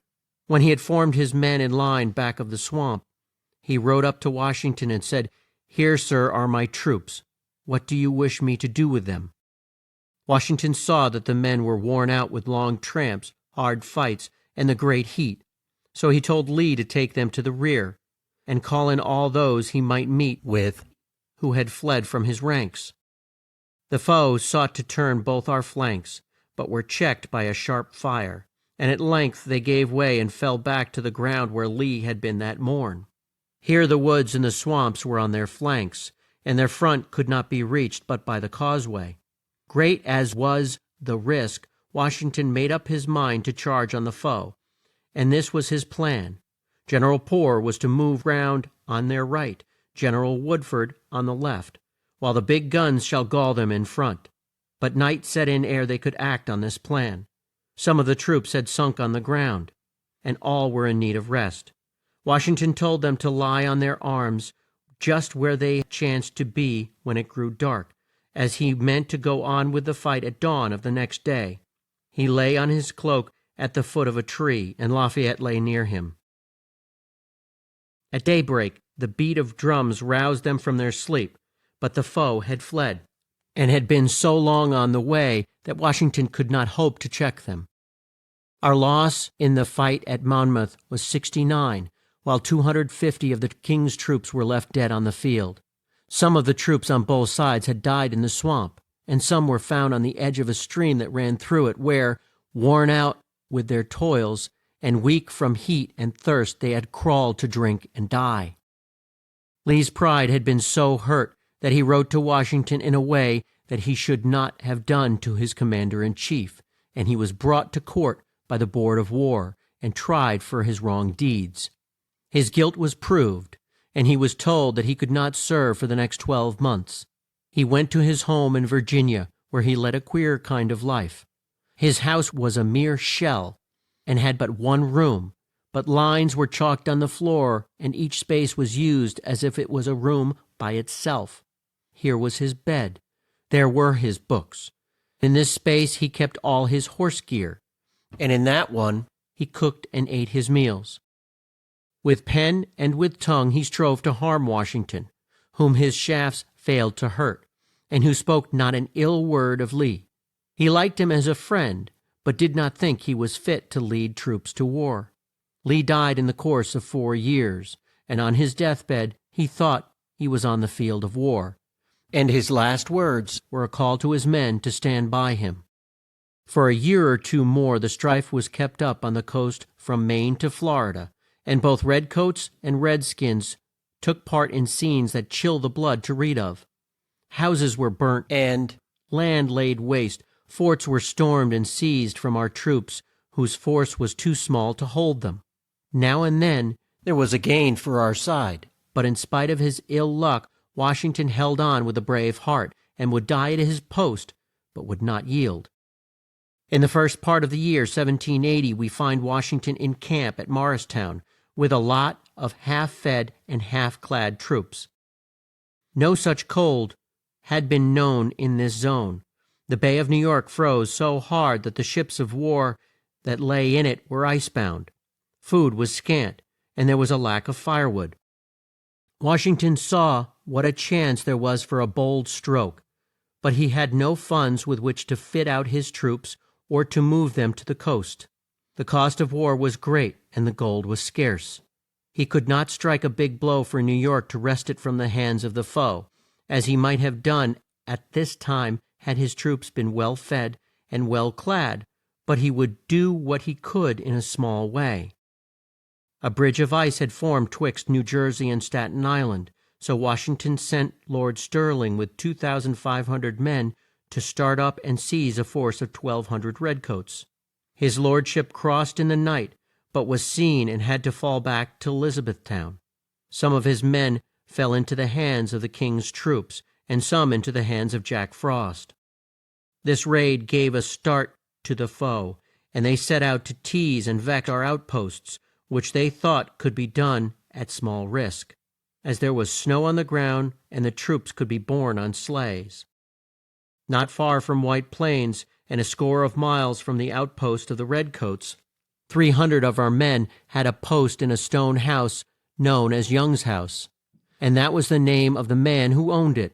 It faced a road which ran north and south down through a rich plain, and so on to New York. Our men kept a close watch on this road to stop the redcoats who might seek to pass with food or livestock. The redcoats made up their mind to break up this nest of bluebirds, and the night of February 2nd was set for the task. The king's troops set out from King's Bridge, some in sleighs and some on horseback. The snow was deep, and it was hard for the sleighs to break their way through. The troops at length left them and marched on foot. They could not bring their field guns with them. Now and then they would come to a place where the snow was more than 2 feet deep, and they had to take byways and crossroads so as not to get near our outguards. The sun rose while they were yet 6 miles or more from Young's house. This spoiled their plan, but still they kept on.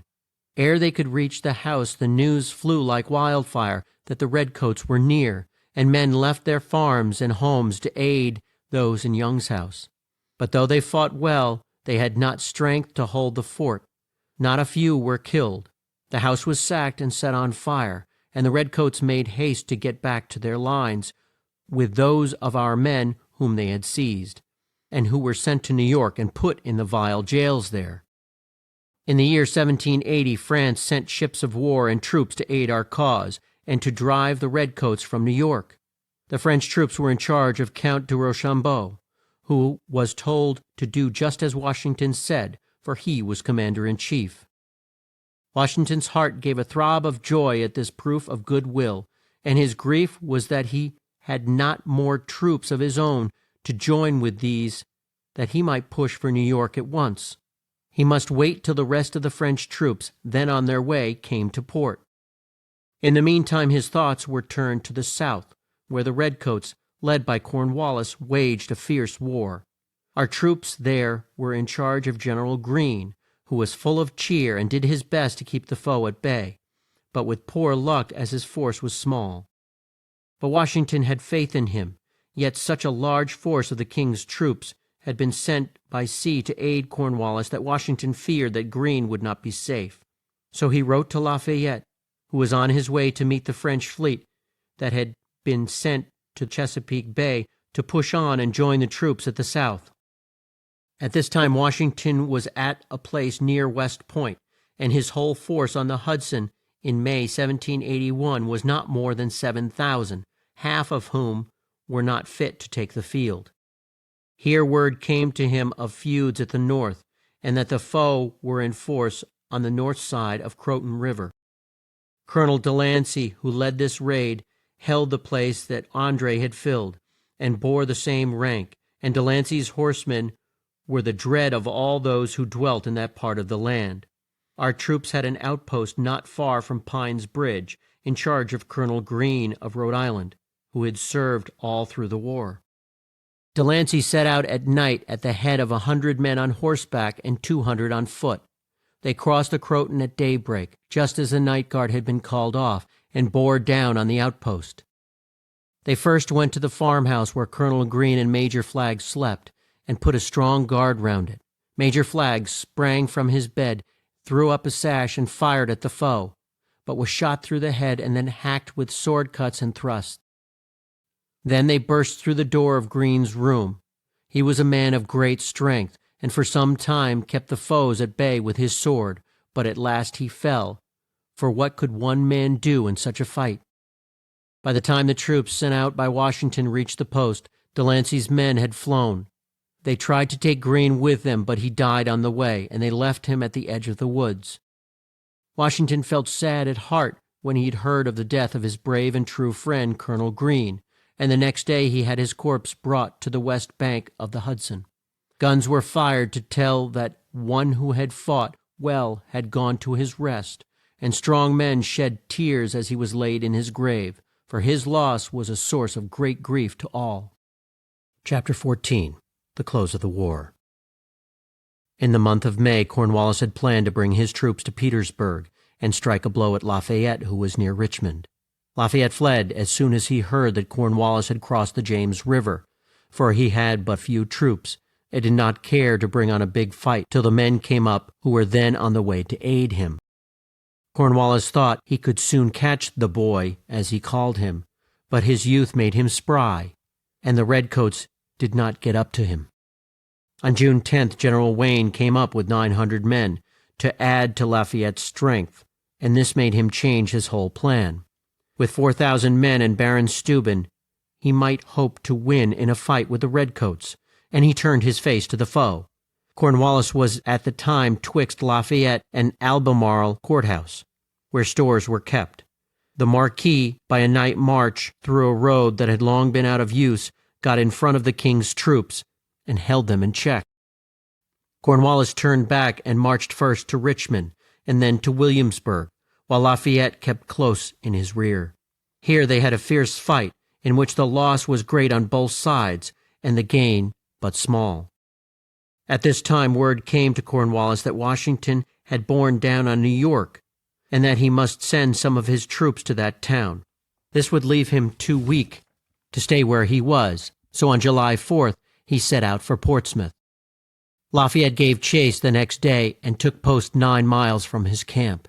His plan was to fall on the rear guard, when the main force should have crossed the ford at Jamestown. But Cornwallis guessed what he meant to do and laid a trap for him. A sharp fight took place, into which Wayne threw himself like a madman, but the foe were as 10 to 1, and our troops were forced back to Green Springs. In July, Lafayette wrote to Washington that Cornwallis had left Portsmouth by sea, and he thought he was on his way to New York. It was true the troops had gone on board the boats, but though wind and tide were fair, they did not sail. With the French fleet to help him, Washington saw a chance to fight the foe by land and sea, so he turned from New York and marched to Virginia to aid Lafayette, who longed to have his chief at the head of his troops, but did not know he was so near. As our war-worn troops went through Philadelphia, they were hailed with shouts and cheers from the throngs that filled the streets. They kept step to the sound of the drum and fife, and raised a great cloud of dust, for there had been quite a drought. The French troops passed through the next day, but not in the same style. They made a halt a mile from the town, where they brushed off the dust from their guns and their gay white and green clothes, and then marched with a light step to the sound of a fine band. Crowds were on the streets, and bright smiles and loud shouts met these who had come from France to lay down their lives, if need be, for the cause we had at heart. When Washington turned his back on New York, Sir Henry Clinton sent word to Cornwallis that he would not need the troops he had asked for, so Cornwallis went from Portsmouth to Yorktown, where he took his stand. Yorktown was a small place on the south side of York River. The stream at this point was not more than a mile wide, but it was so deep that ships of large size and weight could go through. Here he threw up works on both sides of the stream, which gave him a fine stronghold, as the banks were high and set out from the mainland. He thought there was no foe near but Lafayette, and had no great fear of one so young. He felt so safe that he wrote to Clinton that he could let him have a large force of men to add strength to New York, where it was thought our troops would strike the next blow. In the meantime, Lafayette threw out troops to the rear to work with the French fleets that would soon be in Chesapeake Bay, and so a net was drawn round Cornwallis at a time when he thought he was most safe. Washington was at Philadelphia on September 5th, and at Baltimore 3 days from that time. He left Baltimore on the 9th at daybreak, with but one of his suite, as he was in haste to reach Mount Vernon. The rest of his suite rode at their ease, and joined him the next day at noon. It was 6 years since Washington had seen his old home, and how full of toil and care those years had been. In 3 days he had to leave the dear old place, and with his guests push on to join Lafayette, who was at Williamsburg. By September 25th, the French and our troops were in camp near that town, and at once set to work to get things in train for the next fight. Cornwallis had built forts on the north and south banks of the stream, and had done all he could to add strength to Yorktown. Ships of war were in front, and boats had been sunk at the mouth of the stream.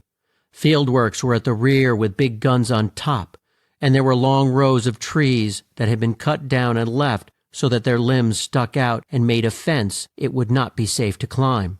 At the right and left of Yorktown were deep dells and creeks, and it was not strange that Cornwallis felt that he was in a sure stronghold. Our troops were 12 miles off when they took up their march on September 28th, and that night they went in camp 2 miles from Yorktown. Washington and his staff slept on the ground, his head on the foot of a tree. The next morn our troops drew out on each side of Beaver Dam Creek, the Americans on the east side and the French on the west. The Count de Grasse, with the main fleet, stayed in Lynnhaven Bay so as to keep off the ships that might come from sea to aid the redcoats. On the night of the 1st of October, our troops threw up 2 earthworks, on which the redcoats turned their guns at daylight and killed 3 of the men. While Washington stood near the works, a shot struck the ground close by him and threw up a great cloud of dust. One of his staff who stood near was in a great fright, but Washington was calm and showed no signs of fear. On October 6th, our troops set out to dig the trench that the first line would use in the siege of Yorktown. So dark was the night, and so still were the men, that the foe did not know of it till daylight. Then they fired on them from the forts, but the men were screened and kept at their work. By the 9th the trench was dug and the guns fixed to fire at the town. Washington put the match to the first gun, and a storm of balls and bombshells dared Cornwallis to come out and fight.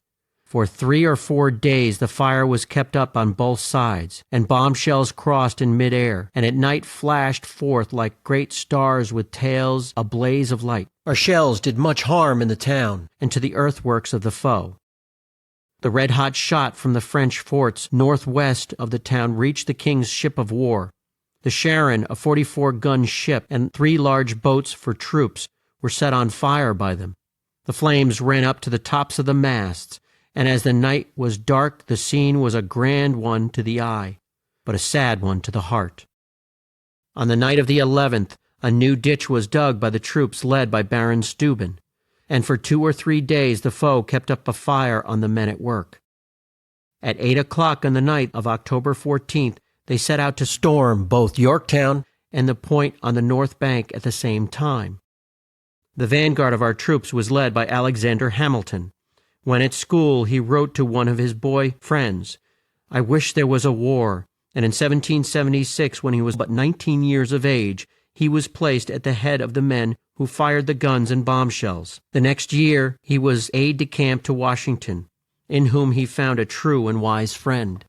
With great joy and pride, Hamilton led the van in a headlong dash past the trees, which they pushed or pulled down with their own hands, where they could not climb them, and was the first to mount the wall. One of his men knelt so that Hamilton could use him for steps, and the rest of the men got up the best way they could. Not a gun was fired, and the fort fell into the hands of our troops with a small loss on both sides. The French stormed the fort at the point in as brave a way, but with less speed, and lost more men. Washington stood on the ground in the grand fort, where he could see all that took place. An aide-de-camp near him spoke up and said that he ran a great risk from a chance shot through one of the portholes. "If you think so," said Washington, "you can step back." Soon a ball struck the gun in a porthole, rolled on, and fell at his feet. General Knox seized him by the arm. "My dear General," said he, "we can't spare you yet." "It is a spent ball," said Washington in a calm voice. "No harm is done." When each charge was made and both forts were in our hands, he drew a long breath, turned to Knox and said, "The work is done, and well done." Then he said to his black man, "Bring me my horse," and rode off to see where next his lines should move, and how the trap could be closed on Cornwallis. Cornwallis found that he could not hold his forts. No troops had come to his aid, and he would soon have to yield to the foe. This was too much for his pride, so he made up his mind to leave those who were sick or had wounds and fly from Yorktown. His scheme was to cross the stream at night, fall on the French camp ere daybreak, push on with all speed, and force his way to the north and join Sir Henry Clinton in New York. A large part of his troops had crossed the stream on the night of October 16th, and the rest were on their way when a fierce storm of wind and rain drove the boats down the stream. They could not be brought back till daylight, and it was then too late for them to move on or turn back. The hopes of Lord Cornwallis were at an end, and on the 17th he sent a flag of truce and a note to Washington and asked that his guns might cease their fire for 1 day so that terms of peace could be drawn up. Washington feared that in the meantime troops from New York would reach Cornwallis, so he sent word back that his guns would cease their fire for but 2 hours. Washington did not like the terms drawn up by Cornwallis, so he made a rough draft of such terms as he would grant. These were sent to Cornwallis on the 19th, and he was forced to sign them, and in 2 hours his troops were to march out of the forts. At noon our troops were drawn up in 2 lines more than a mile in length, the Americans on the right side of the road, the French on the left. At 2 o'clock the redcoats passed out with slow steps, and were led to a field where they were to ground their arms. Some of them, in their rage, threw down their guns with such force as to well nigh break them. On the day that Cornwallis had been forced to lay down his arms at Yorktown, the large force that was to aid him set sail from New York. They did not reach Chesapeake Bay till October 29th, and when they found they were too late, they turned their prows and went back to New York. The downfall of Cornwallis was felt to be a death blow to the war, and a great joy was felt throughout the land. Votes of thanks were sent to Washington, to de Rochambeau, and de Grasse, and Washington gave high praise to all the troops for the way in which they had fought at the siege of Yorktown. From that time, the Redcoats lost heart, and on November 25, 1783, they marched out of New York, and Washington marched in at the head of his brave men, who had fought and bled and borne all the ills that flesh could bear, that the land they loved might be free. In a few days, Washington was called to Annapolis to meet with those who had made the laws, and his chief men, who had been with him through all the sad scenes of the war, came to bid him good-bye. With a heart full of love, he said to them, "I cannot come to each of you to take my leave, but shall be glad if each of you will come and take me by the hand." This they did. No one spoke a word. Tears were in all their eyes. Washington left the room and went on foot to the boat which lay at the end of what was then and is now Whitehall Street. His friends kept close in the rear. When Washington was in his barge, he turned, took off his hat, and waved good-bye. And those on shore did the same, and watched the barge till it passed out of their sight. Chapter 15. First in Peace. At the close of the war, and of the year 1783, Washington went back to Mount Vernon. He reached his home to his great joy on the eve of Christmas Day, and he was in a good state of mind to keep the feast. "The scene is at last closed," he wrote, "and I am eased of a load of care. I hope to spend the rest of my days in peace." Mount Vernon was locked in ice and snow for some time. Washington wrote that he was so used to camp life that he could not help feel when he woke each day that he must hear the drums beat, and must go out to plan or to lead his troops. He was now at his ease, and longed for the spring so that his friends could come to him. "My way of life is plain," he said. "I do not mean to be put out of it, but a glass of wine and a bit of meat can be had at all times." He would not give notes of his life to those who wished to write it up at this time, lest it should look vain. "I will leave it to those who are to come to think and say what they please of me," he wrote. "I will not by an act of mine seem to boast of what I have done." As spring came on, friends flocked to Mount Vernon, and Washington met them in a frank way. His wife, too, was full of good sense and good cheer. She loved to knit, and had been used all through the war to knit socks for the poor men who were in the ranks. But as Washington took his rides through his place, he felt the changes there since he had left. Old friends were gone, and the scenes of his youth were no more. Lafayette spent a few days with him, and the love he felt for the brave young man was as strong as at first. He wrote a sad note to him when he was gone, which showed what a warm place the young Frenchman had in his heart. He said, "As you left me, I asked if this were the last night I should have of you. And though I wished to say no, my fears said yes. I called to mind the days of my youth, and found they had long since fled to come back no more. I must now go down the hill I have climbed all these years. I am blessed with strength, but I some of a short-lived race, and may soon go to the tomb. All these thoughts gave a gloom to the hour in which I parted with you." Washington made a trip through some of the states of the West, and saw there was a chance for great trade there. He wrote much of what he had seen, but his chief joy was in his home and land, where he planted trees and loved to watch them grow. He writes down each month of what he sets out. Now it is a choice slip of grapevine from France, or it may be a tree that stays green all year round. Some of the bushes he set out still stand strong in their growth on the place. He notes the trees best for shade, and which will not hurt the grass. He writes of rides to the mill swamp in quest of young elms, ash trees, and white thorn, and of the walks he lays out and the trees and shrubs he plants by them. A plan of the way in which he laid out his grounds is still kept at Mount Vernon, and the places are marked on it for the trees and shrubs. He owned 5 farms, and he kept maps of each. He read much of soils, the way to raise good crops, and the best style of plows and farm tools to use. He rode the first half of the day to see that all went well. When he had dined, he would write till dark if he had no guests. If friends came, he did all he could to make them feel at ease and at home. He was kind and loved by all. He would not talk much of the war, nor of what he had done in it.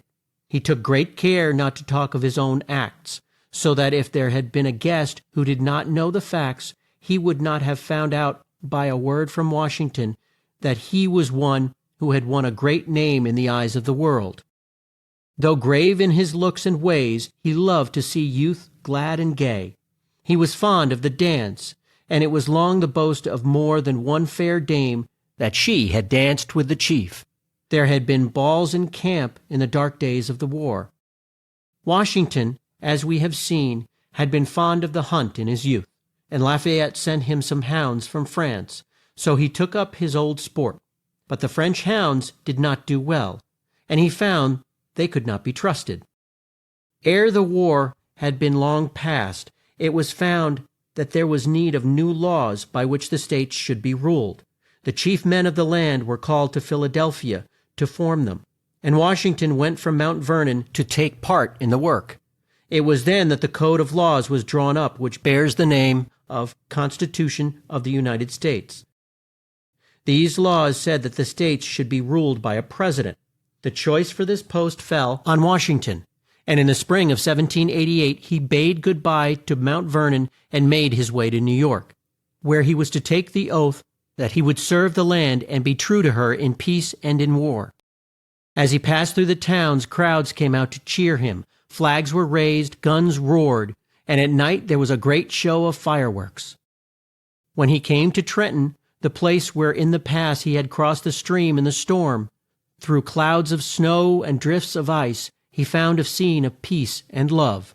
Crowds were on the bank, the stream gleamed in the sun, the sky was blue, and all hailed him with joy.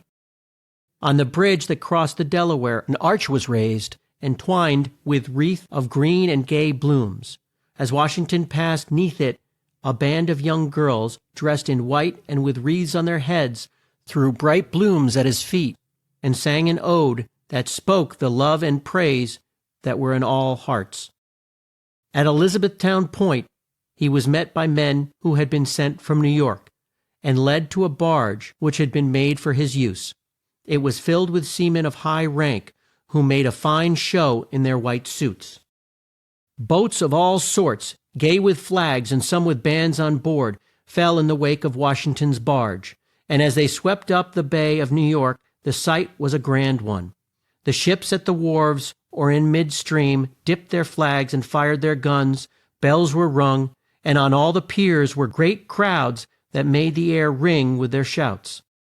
On the last day of April 1789, Washington took the oath in front of the hall where the wise men of the land had been wont to meet in New York. He stood in full view of a great crowd to whom this was a new and strange sight.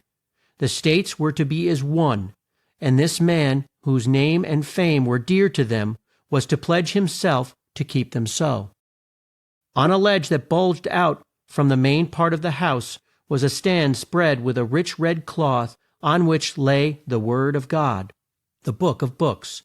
Washington was clad in a full suit of dark brown homemade cloth, white silk hose, and dress sword with steel hilt, and his hair was dressed in the style of the day. As he came in sight, he was hailed with the shouts of the crowds in the streets and on the roofs. He came to the front of the ledge close to the rail so that he could be seen by all, laid his hand on his heart, bowed 3 or 4 times, and then went back and took his seat in an armchair near the stand. In a short time he rose and went once more to the front with John Adams, who was to be next him in rank, and the friends who were to stand by him in this new field. While the oath was read, Washington stood with his hand on the Word of God, and at the close he said, "I swear, so help me God." One of the men would have raised the book to Washington's lips, but he bent his head and kissed it. Then there was a cry of "Long live George Washington," and all the bells in the town rang out a peal of joy, and the crowd rent the air with their shouts and cheers. Washington bowed and made a speech that was full of good sense. Then all went on foot to St. Paul's Church to pray that God would bless the land. Washington felt most of all, as he wrote to his friends, a fear lest he should come short of what the land hoped to find in him. The eyes of the world were on him. He had won fame in the field, but how would he rule the state? There was still much to be done. Great Britain held some of the posts at the West, on the plea that debts due to some of her men had not been paid. The red men were still a source of fear to the homes in the Wild West, and there was no hard cash with which the states could pay their debts. He found that his time was no more his own. From dawn till dark men came to him, and he saw that he must be saved from this, or he could do no work. Mrs. Washington joined him, and soon days were fixed for the calls of friends. The house was kept well, but there was no waste. One who dined there wrote that there was no show. The president said a short grace as he sat down. One glass of wine was passed to each, and no toasts were drank. He was kind to his guests, and strove to put them at their ease. He was strict in the way he kept the Lord's day. He went to church, and he would have no calls on that day. As to Mrs. Washington, those who knew her at the time speak of her as free from all art. She met her guests in a well-bred way, as one who had ruled in a great house. She, too, was more fond of their home at Mount Vernon than of the new rank and place. To stay at home was the first and most dear wish of her heart. Washington was touched to the quick when he heard that someone had said that there was more pomp at his house than at St. James, where King George held his court, and that his bows were much too stiff and cold. Washington wrote, "I grieve that my bows were not to his taste, for they were the best I can make. I can say with truth that I feel no pride of place, and would be more glad to be at Mount Vernon with a few friends at my side, than here with men from all the courts of the world." He then goes on to tell how they treat their guests. At 2 or 3 o'clock each Tuesday they come and go. They go in and out of the rooms, and chat as they please. When they first come in they speak to me, and I talk with all I can. What pomp there is in all this I do not see. The red men, who could not be kept in peace, roused the land once more to arms. Washington did not wish for war, but he had to call out troops. They went forth and laid waste Indian towns. Washington thought it would be a good plan to meet the Indian chiefs and talk with them. 3 chiefs came to him and said that they would go to the rest and try to make peace. Washington made a set speech and told them it would be a good work to do, or else those tribes, if they thieved and killed as they had done, would be swept from the face of the earth. He had thought much of the state of the red men in the land. He had but small faith in the schools for the youth, save as far as to teach them to read and write. The true means to do them good, he thought, was to teach them to till the ground and raise crops in the same way as the white folks. And he said if the tribes were pleased to learn such arts, he would find a way to have them taught. In the end, General St. Clair had to be sent out with troops to put the red men down. Washington's last words to him were to be on the watch, for the redskins were sly and would wait for a chance to find him off his guard.